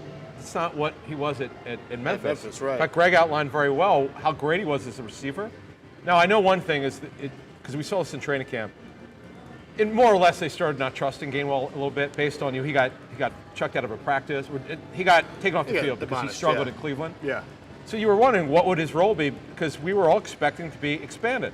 Now, over the second half of the season, he's getting more carries, he looks better, but he's still not quite the guy we thought he would be. Right. Where are the explosive Gainwell, you plays? mean? Yeah, I'd like Yeah. to see more explosives with him in the passing game. Well, how about this? Well- let me just surmise this. Do you really need three different guys carrying the ball when you've got No. Miles Sanders? Why don't you just keep it to Miles Sanders and Kenny Gainwell? It's And not by the way, really- that's obvious. it's not really easiest. like I mean, Scott look, getting I the thought- ball. I know I it's know easy criticism because Scott fumbled the Right, and the I know handoff, last but- week Sanders had the fumble late, which was problematic. Right. But he hasn't really done that this year. And I thought Sanders ran hard last week. The yards didn't reflect it. I think he had 21 for 65. It was only 3.1 yards per carry. But I thought he ran hard. Okay. I mean, that was a tough game, a tough running game. And I think for the most part, he's run very well this year, Miles Sanders. And I don't think that's really disputable. Right. Now, you can debate whether Sanders is a guy you should give it to 20 times every week, but I don't think you need three. I mean, that's just my personal opinion. Right. Now, they may have a specific plan in place for Scott. Obviously, he's not being thrown out there, Jeff, as you know, on a whim. Yeah. They're not picking it out of a hat and say, okay, Boston, you go out there Well, now. only they one clearly play, have right? a It's just the one package play. for it, Right. but it's Yeah. weird that they've got the Right. 1 or 2 play package. Right. for it. So I don't know what the reason is. Yeah. But Adam's right in terms of Gainwell, that obviously you haven't seen explosive pass plays, but he's been getting meaningful snaps and he contributes. Yeah. I mean, he's been running hard himself inside. And the word around the team is all of them, particularly Sanders and Gainwell, because those are the two guys who play the most, their pass protection has been way better. Way better. And you Way can see better. that on tape. Yes. Yes, I Gainwell know. has done a really good job recently of recognizing who to block and blocking with some force and commitment. That'll be important as they get through the playoffs, because as the opponents get better, now today's a good test. They play against a good defense. But again, if they play the Niners, everything's going to matter. Yes. Everything, rotations, pass blocking, you name it, because they have the NFL's best defense. So 2 things. He's got 2 fumbles in 2 weeks. I get it. 2 weeks ago, the pass was a weird play. I don't put that all Talking on. about Sanders? Yeah, on Miles Sanders. And also with the knee, he was out. Apparently, he was wearing a brace a little bit. Are you any reluctant to give Miles the ball in double digits today? No, now if it had, Okay. okay. Now, well, you say that because he was spotted wearing a brace in practice. Yeah. We'll see if that means anything, but if he's healthy enough to have his number roll, he should get it. Because I know you're going, is this fumbling a problem? Yeah. I don't think so, but if it happens again, then you're going to have to make a decision. Yeah. And Jamal Singleton, their running backs coach, has done a phenomenal job with these guys. Right. Because Sanders, up to the last couple weeks, has had great. He's become more of a complete back. Yep. I would agree. Okay, I agree. We've talked about running harder. Greg's talked about it. We've heard this separately. Right. Gainwell's been better in pass pro. Boston Scott's done a good job in everything they've asked him to do. They just don't play him a lot as a running back. I think they have a trust in this guy. Yeah. And he knows it. That one fumble was on him. There's just no. But it's a big game. I'm not defending Sanders by any stretch, but I think it was a fluky kind of play. Like, it wasn't where he ran hard inside and somebody ripped the ball out. Right. And again, it's not a defense of the fumble. Right. But it was kind of a weird, because actually the play was designed to go, and I forget who actually showed up from the defense and made him change direction in the backfield. Right. Right. So we'll see. I mean, your point's correct. If all of a sudden he fumbles again today, it's then big game for him today. Yeah. Yeah, because three weeks in a row, then all of a sudden you gotta look at this the plays to situation. your comment, your question in the first hour. They've had 3 bad games with turnovers, like really bad. This has not been this team this season. Right. I don't think they forgot how to play football. It's just one of these fluky things. But they rep it hard. I know how much it means to them. This is not a staff. We've seen this here in Philly over the years, going back a couple decades. They'll say it, but they don't always do it. This staff does it. They really coach these guys hard. 4 turnovers each in their 2 losses. Yeah. And don't forget, you asked me to start the show about the Eagles' defense. Because of the turnovers, there were some short fields here. So, that's another factor. Right. It wasn't as if, obviously the Cowboys did have some drives and moved the ball. Yeah. But it wasn't as if that the Cowboys were, over and over going 85, 90 yards to score. Correct. Because you put your defense on a short field, and that's a problem. Yeah. All right, we are going to move forward in hour 2 here of Inside the Birds pregame live. First, we're going to take a quick break to hear from our friends at Rivers Casino and Sportsbook. Game night for me is every night. At the place where I meet up with the guys, grab a cold one, and watch the big game on the big screen. So whether it's the money line, the pass line, or a parlay, I'm in it to win. This is my city, and this is my place. All right, big thanks to our friends at Rivers Casino and Sportsbook here on Delaware Ave, where Philly loves a winner. It is a great place to come, watch a game, relax, play some bets, win some money. Those video boards are excellent. The video boards are amazing. They've refurbished this place. Looks great. It's amazing. It's very high tech. The seats are really comfortable. Very comfortable. And the food, of course, at Jack's Bar and Grill has been amazing all year long. There's been $2 Miller Lights, $15 bottomless shrimp, $12 pretzel bites, and $16 easy peel shrimp. God, I'm hungry. Also, what's that? that? I'm getting hungry now. I know, right? It's awful. They've had the home field advantage spin to win contest. Still a couple of weeks left for that. You place a qualifying game day bet in the Bet River Sportsbook. To enter the spin to win contest, it's held every Birds home game. You enter by placing at least $50 a bet on pro football. The maximum number of entries per wager is 3. 8 winners are pulled via random drawing to spin the wheel. Prizes include free play, cash, and 2 tickets to a Birds home game. If the Birds win, 2 more winners are randomly selected. They've also had the weekly Pick'em Challenge all year long here at Rivers Casino and Sportsbook, where Philly loves a winner. By the way, the Eagles took a 1-week break from being favorites. They were not favored against the Cowboys. Well, they are back to being favorites. It started off at 6.5, maybe some of our discussion down to 5.5, and obviously an over/under of 42. As soon as Hurts was doubtful, I checked the number. It went from 6.5 to 5.5 within like 20 minutes. Yeah. They clearly think, and I know the talk around the betting people with my friends at Sports Grid, they definitely think that the Saints have a real shot to cover this 5.5-point number. Well, we'll see. I was starting to think it was a blowout, and then as the week went on, Saints got a little healthier, guys started to play, and now I'm sort of rethinking it. Greg outlining Minshew's issues with perceiving pressure, and not sometimes, as well as he played last week. Yeah. Seeing how he closed the game, where he kind of moved when he shouldn't have moved and stuff Right. like that. With Dennis Allen doing all the stuff Greg was talking about, that would worry me a little bit. Yeah, definitely concerned. In fact, brings up a point right now. We want to go to our Patreon subscriber questions. They have a couple of questions for us that I want to get to. If you want to be a Patreon subscriber and have your question answered here on Pregame Show, you go to patreon.com/InsideTheBirds. Subscribe to our Patreon account. You get 2 bonus podcasts a month. You get a Discord chat with Adam for a half hour every Wednesday night. You get your question answered. You get a chance to win an opportunity to come see this show, prizes, giveaways. Really, the 2 extra podcasts per month is the big deal. And former coaches, former executives, and they specifically tell our discussion about this year's Eagles team. That's right. Great. A lot of great discussion on our Patreon channel. So this one comes from Tone, Philly Sports Rap is his name. He wants to know what we think. If the Eagles are to fall short and have an early exit in the playoffs, what do we believe would be the one thing that is responsible for it? I think that the tone of the question Injuries. is that the secondary was loose last week, and maybe people are concerned about that with the injuries. I would just say the injuries overall to answer the question. I would say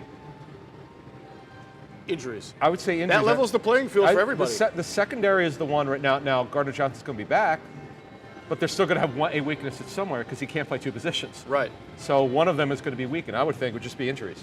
Well, let's think about some of the games, and there haven't been many, where other teams have put up points. So what would you consider the problems to be when the teams have put up Greg, points? they fixed the running issue. They got Linval Joseph. Remember what Green Bay did to them? Right. So the run defense is fine now. Right. But you saw what Dallas did to them last week. Now, I know you don't like the term blueprint, but you mentioned a little bit with Josiah Scott. Anything else come out to mind? Well, I mean, then you get into specific plays, and that's always hard to do. As I said last week, they chose to come out with a heavy dose of zone, and I thought they got burned a little bit. So, again, obviously going into the game, they thought that was the way to go, and they got caught. Like I made a note, when I said that, you can talk about the touchdown that Lamb had, which I think was the, I'm trying to look at my notes now, the 36-yard touchdown. Yeah. Like I thought they caught the Eagles in rotation from split safety to single high cover 3. You remember the play? Yes. Cowboys trips to the field. Lamb was the point man in a bunch look. Blankenship was the safety to trips, but he rotated into the deep middle, and he was not in good position to play Lamb's corner route. Now, everybody said, well, Slay should have been back, but Slay jumped Brown's out route at the sticks. Right. He's a cover 3 corner. Right. Cover 3 corners don't get 30 yards of depth. When they sink, they don't. Right. So, they got caught on a play like that. Yeah. That happens. So, I mean, I don't see their coverage. Was that the intention of Kellen Moore, though, to catch them He sort doesn't- of rotating at that moment? He doesn't know that for a fact. Right. He might think they're going to be playing cover 3. And because that's a good cover 3 call. Sure. It's also a good quarters call, which the Eagles play a lot of, cover Right. 4. Right. So he probably called that route concept to that side, the trip side, which is the field side. He probably called that anticipating a zone concept Sure. because the Eagles were playing a lot of zone. And he happened to catch them playing cover 3 and rotating. Right. Are you concerned at all about Darius Slay's play lately? I know some people are criticizing him. I don't know how true it is. You're the guy to talk to who watches his tape. He's still playing at a very high level? Well, let me say this. I don't think as you would go into the playoffs, Adam, you would say that Slay and Bradbury are weaknesses. I mean, Bradbury got burned on the touchdown by a Lamb, the later touchdown, the 8 or 9 yarder. They were in man coverage on that particular play, and Bradbury got beat. Right. That happens. That happens, yeah. But I don't Happens think anyway. you'd say they're. Yeah. I mean, would you guys say they're weaknesses? No, You not don't at go all. into the No. playoffs. No, No. but we No. because Slay's numbers, Corner passer numbers rating to me numbers, I know. are- I don't think it's fair because and you I'm got to being throw at honest, somebody. Yeah. I don't know what that means. Right. Yeah. Right. I'm All glad right. you said that. So Yeah. I hate to be coy with the answer to the question, but far be it for me to make fun of Michigan, but I'm going to do it. They're a great team. They were all year. They did not turn the ball over at a high rate all year. That's Right. why they were there. But all of a sudden in the But big those game, are obvious things. Like if you turn the ball over, It's in hard a to big predict. game, Right. It's also hard to you predict can't predict that. because I feel like Yeah. in the NFC, the Eagles are clearly the best roster. So it would have to be something overly flukish, like a few turnovers that they don't normally. Now, in the Super Bowl, they're playing a team that's probably more at their level. I've been watching tape for a lot of years. So whenever a team has a somewhat of a weakness, like let's say the Eagles decide to keep Josiah Scott at slot and put Gardner Johnson at safety. If they play a game in the playoffs where a team through personnel, formations, splits, motion, there's all many ways. I mean, these coaches are pretty smart. Yeah. And they can isolate Scott and he gets beat. Yep. That can happen. Right. Okay, that can happen. And so I wouldn't be surprised by that, just like I think you guys probably wouldn't be surprised by that if Right. that were to happen. No, you would think that that's what would happen. You're going to Right. expose it. But is that one thing that why they wouldn't get to the Super Bowl? No. But my point to start this was if you accumulate no Lane Johnson, they're going to have a Right. weakness in their secondary. Again, Gardner Johnson can't play two positions. Right. You do worry about that a little bit. Yeah. Sure. Great point about Lane Johnson. Let's say the Eagles go with Driscoll, Uh-huh. and they're playing a really good team with a really good pass rush, and the Eagles decide, well, you know what? We have to keep someone in to help. Right. Now, all of a sudden, instead of sending out 5 eligibles, which they want to do, they're only sending out 4 eligibles. Right. That changes your pass game. Sure. So, these are all little things that could factor in, which we don't really know the answer to now. These are great. Tone, that's an awesome Really good question. point. But We're if going they, to have to start but thinking if they about do that. factor in, could they lose a game because of it? Sure. Right. All right. We will get to other questions from Elijah and Carl in the show as they fit in with the script. I want to get back to the defense. So we obviously talked about it. The Eagles played a ton of zone, not as much, not until the second half. Then right? they went more man. Right. Did you feel like that made a difference? I know CeeDee Lamb didn't catch as many passes in the second half. No. But the Cowboys still moved the ball, I think, fairly well in the Right. second half. Right. So how much did the switch from although zone they to had man? some short fields in the second half. True. Right. True. So, I think that they've been a team that has played both all year. Don't forget, when you play cover 4 and variations of 4, there's a lot of man match principles to cover 4. The Cowboys did not move the ball quite the same as they did in the first half. So we'll see what they do. Look, they're playing a whole different deal this week. I mean, this is a different team. Right. And then you have the Taysom Hill factor this week. Sure. So let me ask you, when they did play man, because Carl Stevenson, another Patriots subscriber. Oh, yeah, our buddy Carl. Yeah, he asked a really interesting question. He asked about TJ Edwards and his ability to cover in man. Did TJ Edwards struggle in the second half, specifically when asked to cover, whether it was Lamb or anybody else on the inside? No, but what I thought, and again, this is now a philosophy, what I thought they played a lot of last week, and I don't know if they played, my guess is they played more of it than normal. They played a ton of 5 D-line fronts with only 1 linebacker, even in their nickel and passing situations. Right. I'm not talking about their run defense. Right. And, when you do that, you lose a defender in pass coverage. Yep. So, again, that was obviously the way Gannon and the defensive staff felt as a game plan approach playing Dallas. But that's what they did last week.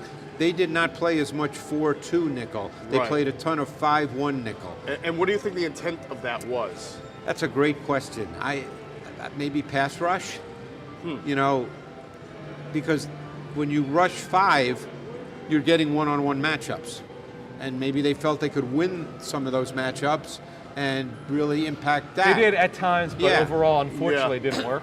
Yeah. So that's something I really noticed on tape, how much 5-1 they played in their nickel, 5-1 nickel versus 4-2 nickel. And they're still going with Edwards in that situation over Kaiser White. Normally, yes. Yeah, and you had to note that Kaiser, maybe the team wasn't as thrilled with his coverage the last few weeks. I just think they have not covered tight ends of the flat well. Yeah. A little bit. One of the things that has not happened a lot, and I don't know why. And by the way, that's a problem with a 5-1. The flats are a problem. Yeah. The flats are a problem. And because remember when we were at training camp together, we were at Dolphins camp. We were wondering, are teams going to attack those linebackers with running backs? Right. And the guy number 41 today, Kamara, who didn't play last year, and we want to get to Greg's information on kind of how they're using him this year. Yeah, definitely. He's always capable of beating you. Yeah. Right. He's that talented.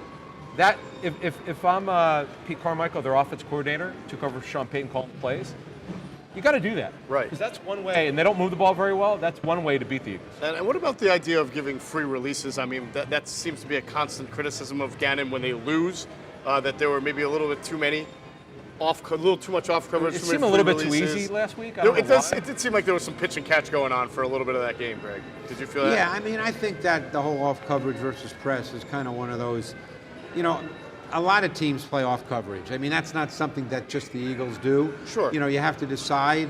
If you're going to play a lot of zone, normally you're not getting up and playing press man. Right. Press in their face. And especially matchups. Isn't it tougher when you're trying to match and carry and deliver to be all the way up on normally, if you're going to play a lot of zone, normally you're playing more off because you're sharing routes. Right. Okay, that zone is essentially a route sharing thing. Sure. Now, obviously, if a receiver is outside the numbers and stays outside the numbers, your corner is going to match up to him. But as routes develop throughout the whole field, Jeff, it becomes route sharing. Sure. That's what zone really is. Right. Okay. Your concern, we talked about this a little bit, but I want to get back to the slot. Because as of today, we're probably expecting Josiah Scott will be a slot and Reed Blankenship will play safety. Right. Right. When you watched the last few, we said last week's show that there are times in games where you can tell they're targeting Josiah Scott. They're trying to throw because slot receivers had, going back to the Tennessee game when Burks caught the touchdown, then he was out. Before that, Michael Pittman and then McLaurin were lining up in the slot at times. So this is an area that teams think that they can get the Eagles on, but they don't always win. But obviously last week they were able to win and get the team there. What can Jonathan Gannon do to kind of, from a schematic standpoint, to sort of help Josiah Scott out a little bit? Is there anything he can do? Well, are you talking if they're playing zone? Obviously, if they're playing man. If they're playing zone, he's got the help. Right? Yeah, theoretically he's got help. Yeah. So you hope he plays to his help, and that doesn't mean a ball will never be caught. Right. Because zone always at some point has a void. Otherwise, everybody would play the same zone. Sure. So zones have voids, and as an offensive coordinator, what you're trying to do is attack the gray areas in zones. Because there's always, like I said, there's always sharing involved in zone coverage. So there's always a gray area as to when you pass off someone, when do you not pass off someone, when do you stay in your area. There's all kinds of rules. Yeah. Do you think he's on? You'll hear coaches. Behind on that? They always talk in terms of there's kind of three words. They talk about assignment, alignment, assignment, and technique. Yep. Those are the words that they always use in zone. Gannon's used that before. All coaches. He's not the first one to say that. Well, he actually goes on record and says it. Right. It's alignment, assignment, technique, and along with that goes eye discipline as well. Yeah. Because you have to understand when a guy is in your zone, leaves your zone. If you go too far out of your zone, then someone else could come into where you should be. Sure. That's what teams try to do. Right. Is there any chance you think Zach McPherson will get a look or two more as a slot corner, given that he did that at Texas Tech? That's interesting because he did. That's and the then one it's a fourth-round pick. We're looking into it. I was told he's taken reps in training camp, but really not since Scott went back to slot corner. Remember, they moved Scott. Actually, Scott was at safety in the training camp. McPherson would have to be considered a little bit, I guess, of a disappointment at this point as a fourth-round pick because if he's not being... He's a really good special teams player, but that's not why they drafted him. Right, but if he's not being really considered to play the slot, then that's a little surprising. Well, technically he would be their top backup outside corner, but... Which he is. But these guys have been on the field, so... Right, and I think when we talked about Zach McPherson after the Eagles drafted him, you had brought I didn't love him. That you didn't love him, but you did bring up that he played in the slot at Texas Tech, I think his junior year. He did, yes. More so, and I thought you liked him a little bit more I thought there. he was better there than he was outside. Exactly. I don't think he's twitchy enough to play on the outside. Right, not twitchy enough. But so if Josiah Scott continues to struggle and they want to keep Gardner Johnson at safety, which I think there's an argument for wanting to keep him where he has flourished this year and where this defense may want him to function. I know where you're going, but it's so late in the season. But it's not like he's been hurt. He's there practicing. I know, but this is a big... Look, okay, let's call it like it is. Josiah Scott has not played well. We all know this. It's not a secret. Right. You could go to McPherson, but it's not like he's been doing it. So that's going to be the challenge. But this is the most fascinating discussion now going forward is what they do with Gardner Johnson. Because I'm telling you, there are people close to the situation who loved him, his ability to make plays. Because you're turning the ball over to the offense 7 times with those picks. Those are game changers. You have no one else on the roster who could do that, not even close. But he's doing that from a safety spot, not a nickel spot. Did you notice that? Okay, because we'd have to go up look at the numbers. But when he played slot, you loved him in the slot, Gardner Johnson. What did you like so much about him in the slot, Gardner Johnson there? Well, you recall? He could play man. Okay. The Saints played defense differently than the Eagles do, but he was a great blitzer, and they used him as a blitzer. Slot blitz? Yes. And he's physical. I mean, he's a swagger guy. You know that. We all know that. He's a talker. He's a swagger guy. He's an attitude guy. And he likes to be around the action. And he was good against the run, and he's a blitzer. He'd be good here at Rivers. No, I mean... I get it. That's what he is. They don't have anyone like that. That's why... This is not like snap your fingers. Okay, just let him play slot corner. Right. This is a real discussion. Right. Yeah. No. It'll be. It's again fascinating to see what happens when CJ returns and what they do. And I agree with you. I think it's sort of. I don't know if it's incriminating or damning on McPherson that Scott has struggled, and yet you haven't even seen maybe a little bit of Zach McPherson just to see if there's a difference there. However, this is the Eagles, and developing draft pick cornerbacks has not been their forte over the last No, and 20 years. We're going to talk about this soon. The super early word on the cornerback position, not even remotely close to the last 2 years. We had Sauce Gardner and the other good Surtain and others. Yeah. You mean this year in the draft? Yes, that's Yeah. the early word. The kid from Illinois and Joey Porter's son who you were talking to. Joey Porter Jr. That Yeah. might be it Wow. early on. So the Eagles are going to have a decision to make here with those two older corners. Are there corners in free agency? Do you know? I haven't looked yet, but I haven't looked yet. James Bradbury. Yes, he's one of them. He will be one. That's why I brought it up, because that's going to be a dilemma for them with It those will two be. first-round picks.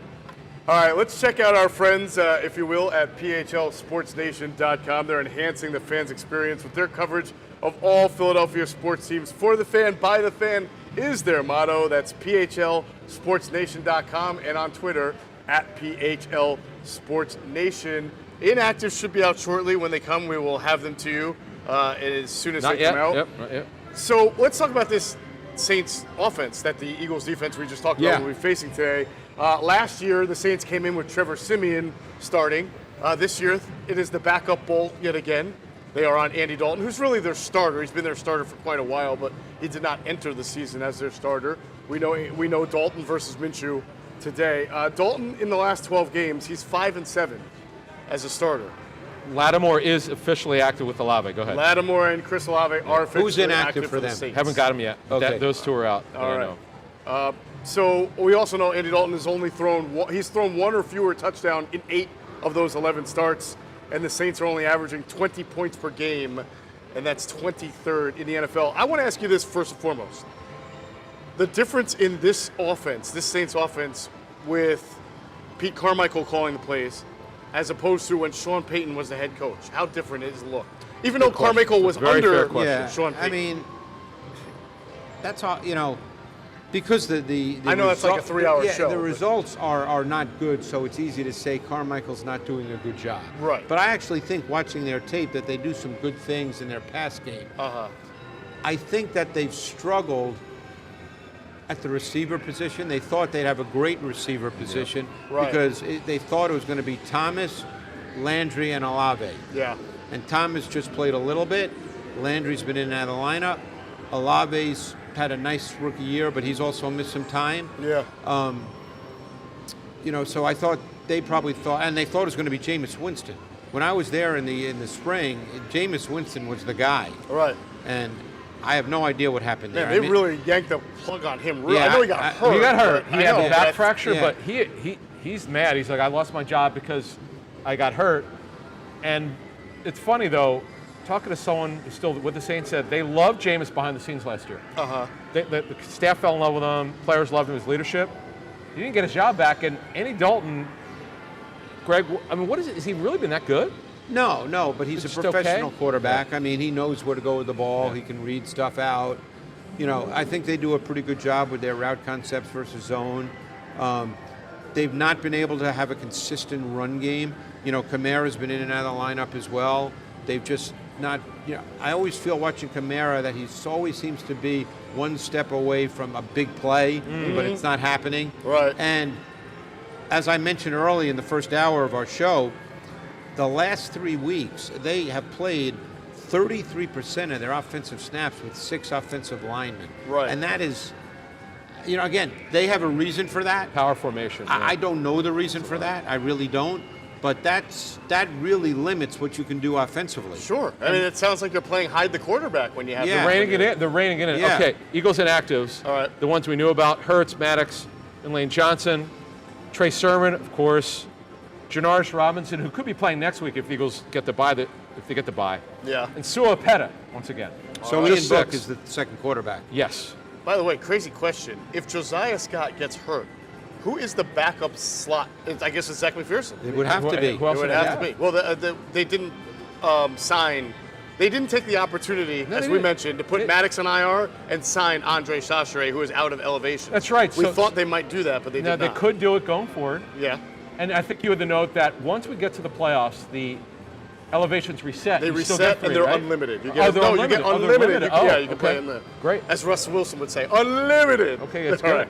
right. Okay. Getting back to this offense of the Saints, how does, and this is a good question from Elijah Smalls, one of our Patreon subscribers, How does a 6-man offensive line match up with what the Eagles do with a 5-man front? Well, what you're going to do here is you're going to see the Eagles, I assume, play a lot of their 5-2 base. Okay. So that means Edwards and White will be the stack backers, and they'll play a 5-man deep front. And you'll probably see Joseph and Davis get a lot of snaps this week. Right. Because they're going to play the 5-man front. We were going to ask you that. So we've seen Joseph and Jordan Davis, Linville Joseph and Jordan Davis on the field at the same time. Right, because Davis, they moved to the in 4 that eye? they played kind of a 3 technique or a Okay. 2-eye. Yeah.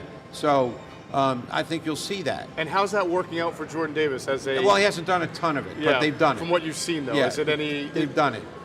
You know, Davis the last couple of weeks hasn't been very good because I don't know whether he's still injured with his lower body. Right. You know, but I assume that's what you'll see. Big inactive for the Saints. Justin Evans is out. Oh, he's out. So- wow. So they're down 2 safeties. And in May, and yep. Evans. It'll be P.J. Williams. So P.J. Williams and the Honey Badger will be their safeties. And Correct. Passigno, the DN from Villanova, is also a healthy inactive I today. meant to ask you, how's the Badger played this year? Not to me, not quite as impactful. He's a good player, but normally you see impact plays. Haven't quite seen as many of those. The big question with that is the dime element to their defense now. Because who's going to be the dime? Because that's a big part of what they do. Right. So I wonder. You know, there's another player. I just don't know We'll who get it is it. offhand. We'll find it, yeah. I mean, if you could I'm looking just it up. pull Yeah, up I am. their depth chart. Yep. Because dime is a big part of what they do on third down. Big part. And normally Williams is the dime. Sure. And now he's going to have to start, I assume. I don't know. Oh, P.J. Williams. P.J. Yeah. Williams, Yeah. yeah. They're running out of They're safety. starting to run out of people. So, Okay. so again- here's my response. yeah. They certainly know more than I do, okay? Because it's their team. But sometimes I wonder, when you try to work in another quarterback like they do with Hill, and they obviously feel it's beneficial, but sometimes I wonder if that hurts your team, if that hurts your flow.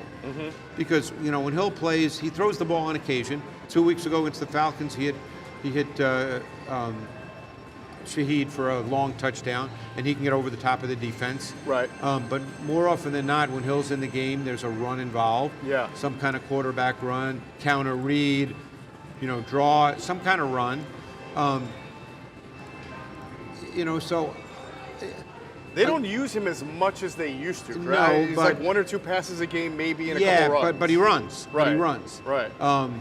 And he's a good runner, obviously. Yeah. But, you know, sometimes they use him and they keep Dalton on the field, and sometimes they use him and Dalton's not on the field. Right. And then he'll also play snaps as a tight end. Brees said early when they first started doing it, when they were playing together, he said it was an adjustment because you're not used to being taken out of Yeah, games as a yeah. quarterback. Sure. It takes time, and Andy Dalton, look, he's a rhythm timing guy. Yeah. And that's exactly the point. Is Dalton that's the kind of quarterback he is. Dalton's an easy guy to rip. He I can know be pe- streaky, I know though. people He don't can like play at a Dalton high and all level. that, but Yeah. Dalton has played a long time in this league. Yeah. And when all's said and done, he's had a pretty nice career. Yeah, he's It just- actually made a couple Pro Bowls and been to the playoffs They several made times. the playoffs 7 years in a row now. Yeah. I don't think he ever won a game, so therefore True. people have ripped him. Right. But they made the playoffs 7 years in a row. Yeah. And I forget what year it was, 2013, 2014, Adam. He would have been the MVP And he that not year got when he hurt. broke his Yes, hand or correct. right. Thumb, His yeah. thumb, yeah. He was on his way to being was the league playing MVP. great, yeah. And so Andy Dalton is it's easy people to say he's a stiff and a bum and all that, but he's had a pretty nice career. Yeah. And you can line up and play with Andy Dalton. Now, They he'll- just don't have a lot of weapons. Let me ask you a question. And they've not been able to run the ball with any meaningful consistency. He will throw some bad picks. Do you think he forces it sometimes? Sometimes. Okay. He's only thrown 8 picks. It's not like he's thrown But 15 over his career, picks. he's a guy who's. He, on occasion, Yeah. that is true. Yeah. Yeah. That is true. He's But- not a big-armed guy. But I'll tell you what, the first time I ever saw Rashid Shaheed against the Cardinals He can run. from Weber State, I was like, what a throw, what a dime. Yeah. It was down the Yeah. it was a post. And he will stand and deliver. He'll take it, He's yeah. tough in the pocket. He's a professional quarterback. Right. So So what I wonder about today's matchup is, and you who's know, it going to? you can tell me I'm crazy, but I don't believe the Saints can come on the road, beat this Eagles team by just getting off and playing football. Like the Washington Commanders knew they had to run and do some different things. The Cowboys are good. They can play their game. I don't think the Saints are good enough to just run their normal offense and defense and say we can come into Philadelphia and win.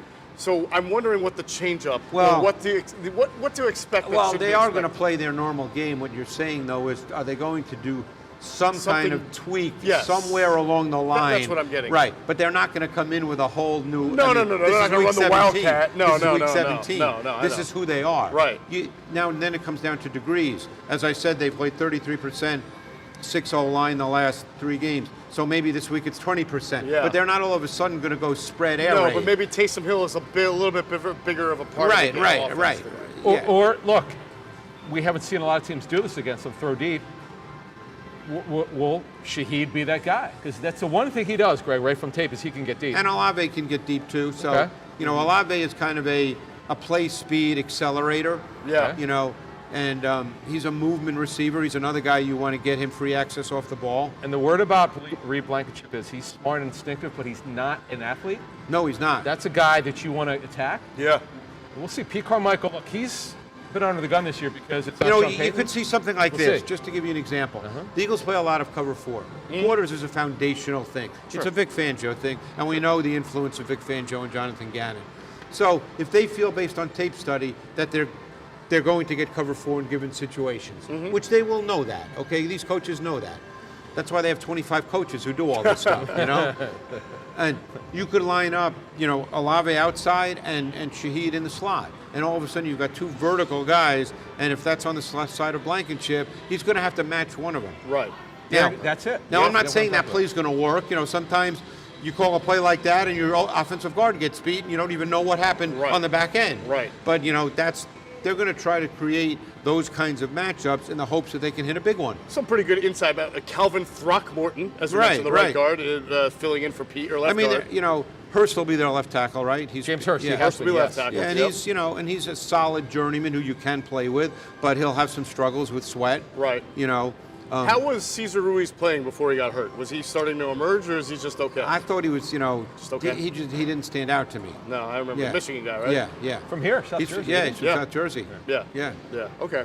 As is Juwan Johnson, by the way, who's, by the way, We should a mention really him, yeah. interesting We should. player. It's another guy. Right. A really interesting player. So- Because he was a wide receiver at Penn State, transferred to Oregon, became a tight end in the NFL. He can run the vertical seam. He's another guy got a that bunch can of attack your touchdowns. safeties. Yep. He can Yep. attack your It's another one, safeties as Jeff. well. Yeah. That's another guy Is he a that body control guy, or he has decent speed for his size, but he's not a burner, right? No, but he was a wide receiver, so Right. he's not slow. Right. No, straight line slot. Yeah, Straight line slot. yeah. That Yeah. would worry me a little bit. So And he they can have- box people out. He boxed out Ramsey for a touchdown when they played the Rams. Right. Having Ramchick be able to play for the Saints is big Yeah. today. I think he also missed the game last year. And Yeah. you saw the Eagles got a lot of pressure around right tackle on Trevor Siemian. Slay had that interception right before halftime, if you guys remember. He kind of baited the route, jumped it, scored. That was a big turning point in the game. Speaking of Slay, he's been getting some. I think the last game left a bad taste in the mouth. You just mentioned that those touchdowns weren't all on him. How do Well, you feel like the he's played? 36-yarder wasn't on him at all. Right, at all. Right. But people thought it was. Right. Nor was the one to Hilton. That wasn't on him at all. No, I still can't believe they I gave mean, up a third and 30. those are the kinds of things where I just laugh when people, because they don't know what the coverage is. Right.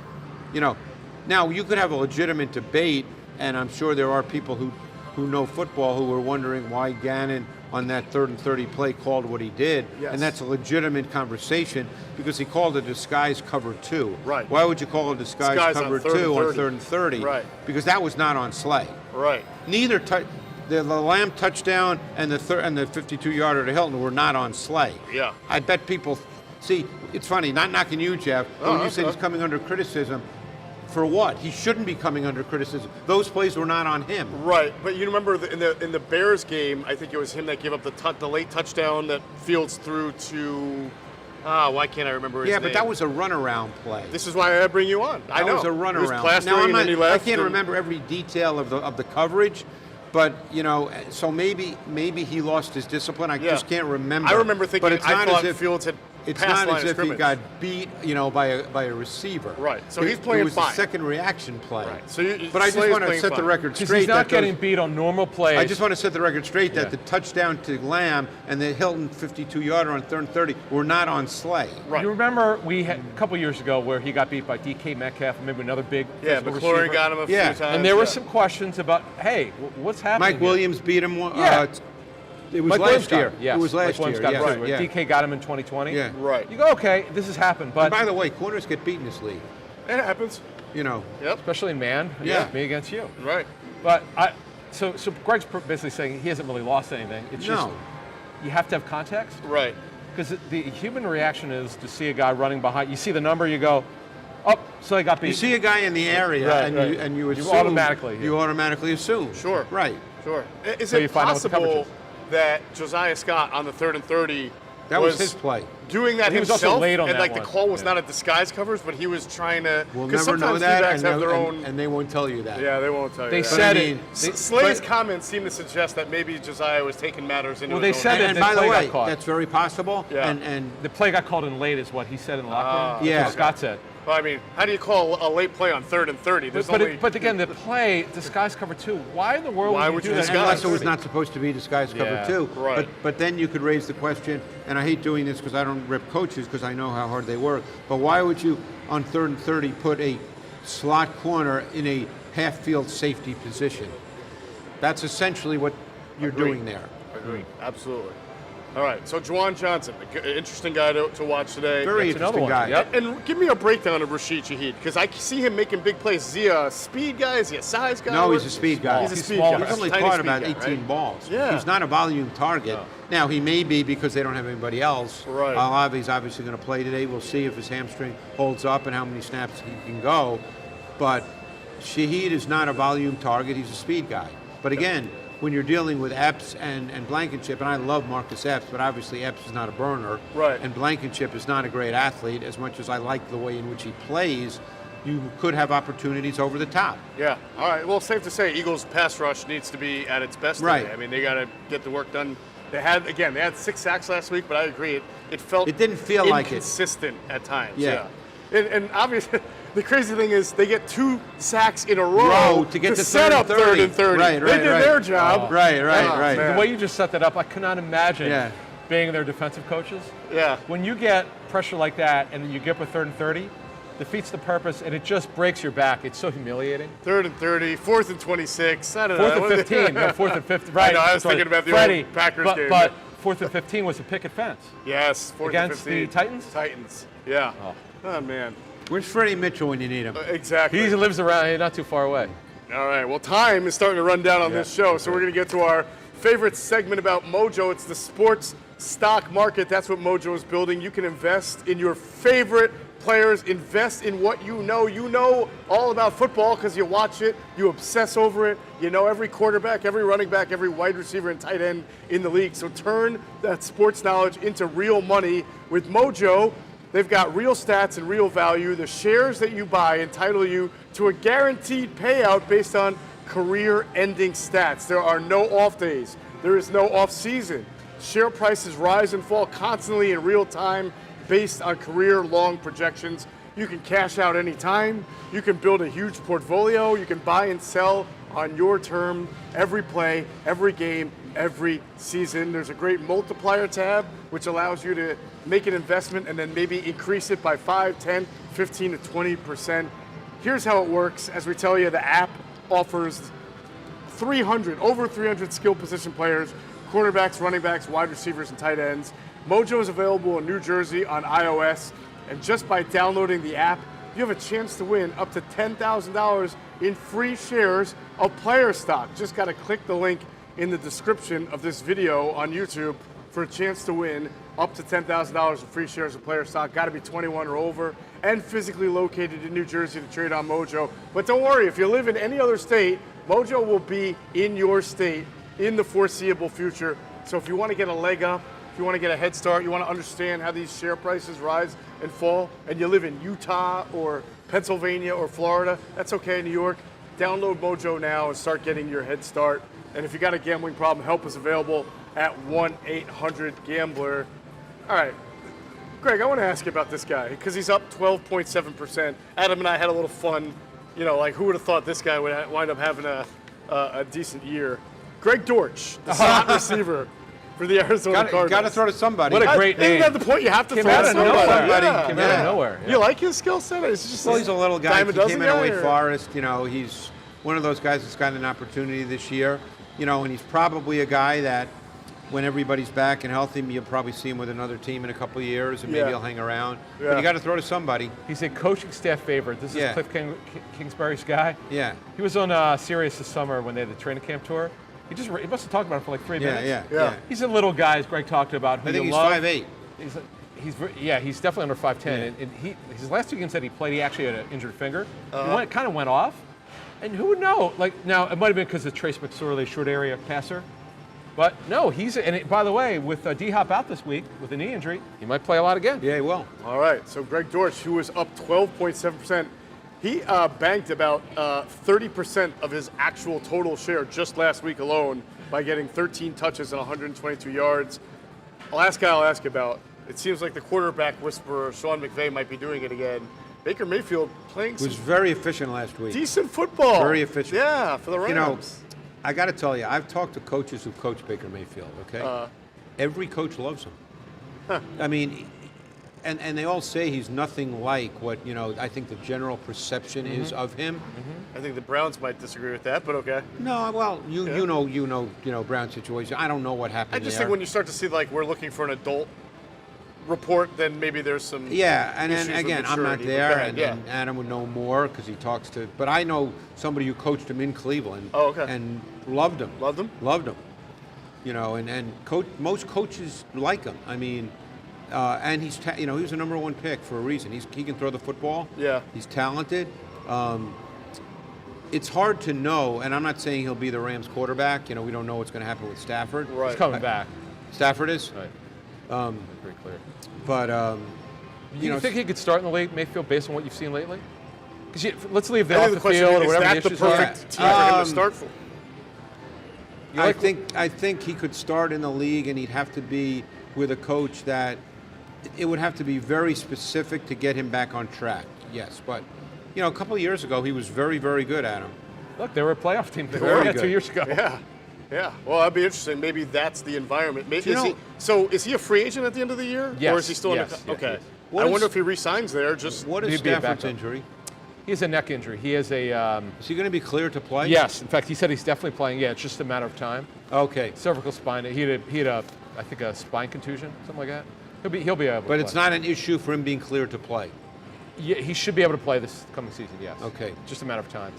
so for him, if you know you're not going to get a starting job, maybe that's the place you resign to be a backup, knowing that Stafford's been hurt. I'd say is that the tail end of his career? But I'd say if you looked at the 32 teams, they're like 9 or 10 teams that don't know who their starters next year. Correct. Why couldn't he go in like Gardner Minshew? Talking to people close to him, he loves playing here. He loves being a backup. He wants to start. Yeah. And I kind of laughed at it. I'm like, but I went down with other teams. I'm like, wow, this team. Like, you don't think he's better than anyone in Houston? Yeah. Yeah, but Houston's going to draft a quarterback. I understand, but I'm just saying, as it is right now, he absolutely can And go to whoever Washington. Houston drafts is going to be their starter, whether it's week 1 Sure. or week 2 or week 3. But I'm saying right now, these teams don't know who their starter is. Right. Washington. We'll have to see we don't know who's going to be running the show next year.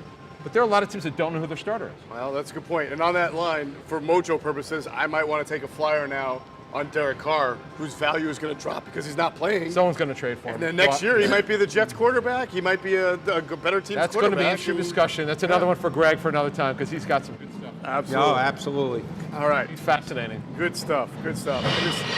Whoa. All right. That was Derek Carr crashing. I thought that was either Carr or Jarrett Stidham. Yeah. Should have been Brian Hoyer, by the way. Take That's his another place discussion. today. All right, we're going to move on and get into our game, our player to watch segment brought to you by Game Time Watches, the leader in licensed sports watches. Get your favorite NFL, NHL, or MLB team logo watch now at GameTimeWatch.com. Eagles fans, Game Time Watch is partnered with us here at Inside the Birds. We're offering a special promo code for 20% off using the promo code ITB20. That's ITB20 for 20% off on GameTimeWatch.com. And that code applies not just for Eagles watches, not just for NFL watches, but anything that is not already discounted. Lots of styles to choose from for men, women, kids. You've got the men's varsity style watches, the shiny face, big team color logo, metallic accent, metal case, and thick black silicone strap makes it an everyday style watch. Also, they've got the varsity drip art edition also at GameTimeWatch.com. They're beautiful watches, I gotta Great tell you. watches. They're Got to really check them nice. out. They make great gifts. The holidays are over, but still, we got birthdays coming up. You got everything else. Really go to GameTimeWatch.com. All right, we'll get into our Game Time Watch segment. Now, I'm going to let everybody know, Jason couldn't be here, obviously, do the show, but he picked Haason Reddick as his player to watch. Now, the Saints have James Hurst is their left tackle. Last year was a different guy at left tackle, right? Yeah. Who was last year? Didn't they have a better, like a Pro Bowl? Why can't I? Oh, they had Teron yeah, Armstead. Teron Armstead. Really good player. Yeah. How's Hurst in comparison? Oh, he's not Armstead. I mean, Okay. he's a journeyman left tackle. You know, he'll have some bad snaps. You might remember him from the Ravens. Yes, I do. Although the interesting thing is normally Reddick does not line up on that side normally. They ever flip him, though? They flip Reddick? They On move around. occasion, but Yeah. not normally Sweat's on that side. Gotcha. Correct. So it'll be Sweat versus Hurst today, mostly. Mostly. You and would then think. Reddick You would against Ryan Ramsey. Right. That's a pretty interesting matchup. Yeah, it is. All right. So Haason Reddick was Jason's player to watch. Greg, who's your player to watch today? I think I picked Miles Sanders. You did. You did. I feel like I should give you like points every time you remember. Yeah, who you yeah. picked. I have Point no for idea Greg. why, but I just picked Miles Sanders. Well, we did talk about the Saints are not nearly as Right, good at maybe run that's why. defense. Yeah. I just had a senior moment, folks. Yeah. Do you think he will be a little bit more active in the passing game? We talked about they will blitz their linebackers if a running back stays in. Do you actively try to get him out to avoid that blitz today?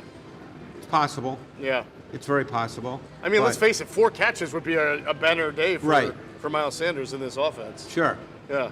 But I think, again, I don't think Nick Sirianni's going to coach scared, so it's not like I don't think they're going to throw the ball. Right. But I think, look, Sanders did have 21 carries last week. It wasn't as if they didn't give him the ball. Exactly. Yeah. People are like, oh, you should have gotten the ball more. What? Right. All right. 21's a Miles lot. Sanders, Yeah, player to it watch. is. How many most running backs don't get over 20? Yeah.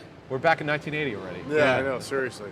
All right, circling back to our discussion on James Hurst at left tackle. Adam, who's your player to watch today from Game Time Watches? A guy that we all think is terrific, and he should have made the Pro Bowl. I get it. If you look at edge rushers, it's hard to do it because they go by position, DN and outside linebacker. They don't go by just edge rushers, but Josh Sweat's my guy. Yeah. He's good every game, okay? Yes, he is. He's a good force defender against He's the a run. terrific He does player. everything well. This is one of the Eagles' best players, not the best defensive players, best players. I would agree. He does not get enough credit, and you're going to see him go like this today. I love the sweat brow. I love sweat that. brow. Who came up? They said it. I Who came up forget with it? who came up Might with have it, been but BG. I'm not it's sure. been It's his so new phenomenal. thing, yeah. So obvious, but phenomenal. All right, so a couple sacks, maybe a forced fumble. Oh, yeah, he's going to be great today. All right, Josh Sweat. Who do you got, Jeff? My Game Time Watch player to watch is Darius Slay. Oh, I think okay. he's going to probably feel. I know he goes to social media and sees what's written about him, and he knows he's taking the heat unjustifiably. Is that his wife who's big on social media, Jennifer? too? She's also on. Jennifer's on Yeah, social yeah. media quite a bit too. She's very she gives away a lot of prizes and things to fans. Yeah. She's one of the good ones on like social that. media, so good for her. But I see Darius Slay taking advantage of maybe a hurried and harassed Andy Dalton and getting himself a pick. Remember last year he had that interception return for a touchdown here against the Saints right before halftime. I remember that I play. remember that play. There you go. All right, Darius Slay, my player of the game, my player to watch today, courtesy of Game Time Watches. All right, we will predict the game now again on BetRivers.com or using the BetRivers app. The Eagles are favored by 5.5, which was down from 6.5 earlier, and the over/under has moved slightly from 42 to 41.5. They're not expecting a whole lot of points in today's game, interestingly. Jason Avant did pick the Eagles to win. By the way, Jason, we all made fun of him last week, was the only one to gain on us in the stand. He picked the Cowboys to win. Did he? He was Yeah, right. he was the one. Wow. He was probably the did one. not pick the same score, though, as the TCU-Michigan game. No, he, Who's the man. new Michigan scored that many points? Ouch. Yes. Yeah, Or rub it in. TCU. Yeah. Yeah. All right, so Max Jason Duggan or Dugan? Duggan. Duggan. Duggan. I really like watching him. I know he's not an NFL quarterback, but I just enjoy watching him play. He's got big heart, Max Duggan. Yeah. All right, Eagles win 30-17. That's from Jason. According Okay. to Jason Avant today, that is a 13-point victory that covers the spread and goes over the 41.5. Greg, who wins today? What's the score? You know what? I have no idea what I picked, and I didn't even have a drink last night. No Jeff. points for you. I mean, I know I picked the Eagles. I just can't remember the score. How about 23-10? There you go. No scoring, yeah. Because I don't know how the Saints are really going to score a lot of points when I think about it. You and I are thinking the same way. Yeah. They all are. They Yeah. all are. All right. That's the problem. Yeah. So Greg has the Eagles covering, but under the 41.5. Adam, who wins today? So I'm going to again think the Eagles will still pass the ball. Yes, the matchups aren't great. By the way, it's probably going to be Daniel Sorensen. That's the guy. Yes. I forgot he's there. Who got former benched? Chief. Who got benched repeatedly in Kansas City? for coverage. Yeah, but he was a big part of what they did for He's a number of long, years. but they had it. He Yeah. just doesn't cover that well. No, but he's going to be the dime. Yeah. Okay. Gotcha. He'll All be right. tall safety. But I've got it in the weather. By the way, mid-50s. The fog is Tropical finally storm. gone. It's beautiful. Very little wind. I've got a 24-13 Eagles. He and I are in agreement. I just don't see the Saints being able to score. The Eagles will have one or two big plays because they always try to. But they're going to either get a play out of the backfield because the Saints are aggressive. Maybe it's a Sanders play out of the backfield. Game will finally.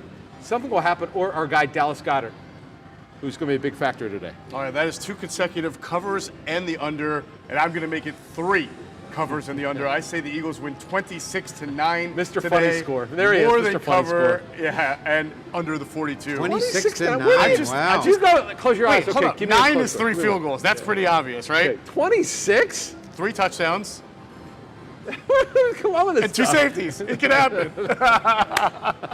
No. 21 points. No. It's a field goal and a safety. 2 touchdowns and 4 field goals. That's what it is. That's what I got. Is it in your almanac? Eagles win. Which Mike Francesa was saying, almanac? By the way, I'm 11-4 this year, so you may not want to listen to me and my picks. All right, remember, you can bet the game here on the at Rivers Casino and Sportsbook or at the Bet Rivers app. Big thanks, of course, to Rivers, MOJO, Game Time Watches, Sky Motor Cars, our teams at Rebel Hill and Public Square.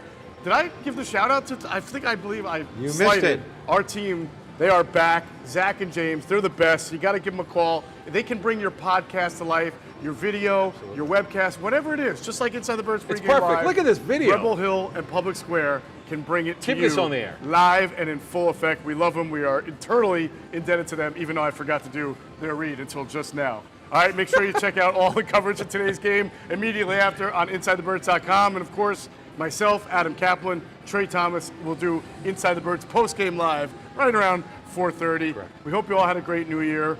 For our absent Jason Avant, for Greg Cosell, for Adam Caplan, I'm Geoff Mosher. Thanks for watching Inside the Birds Pregame Live.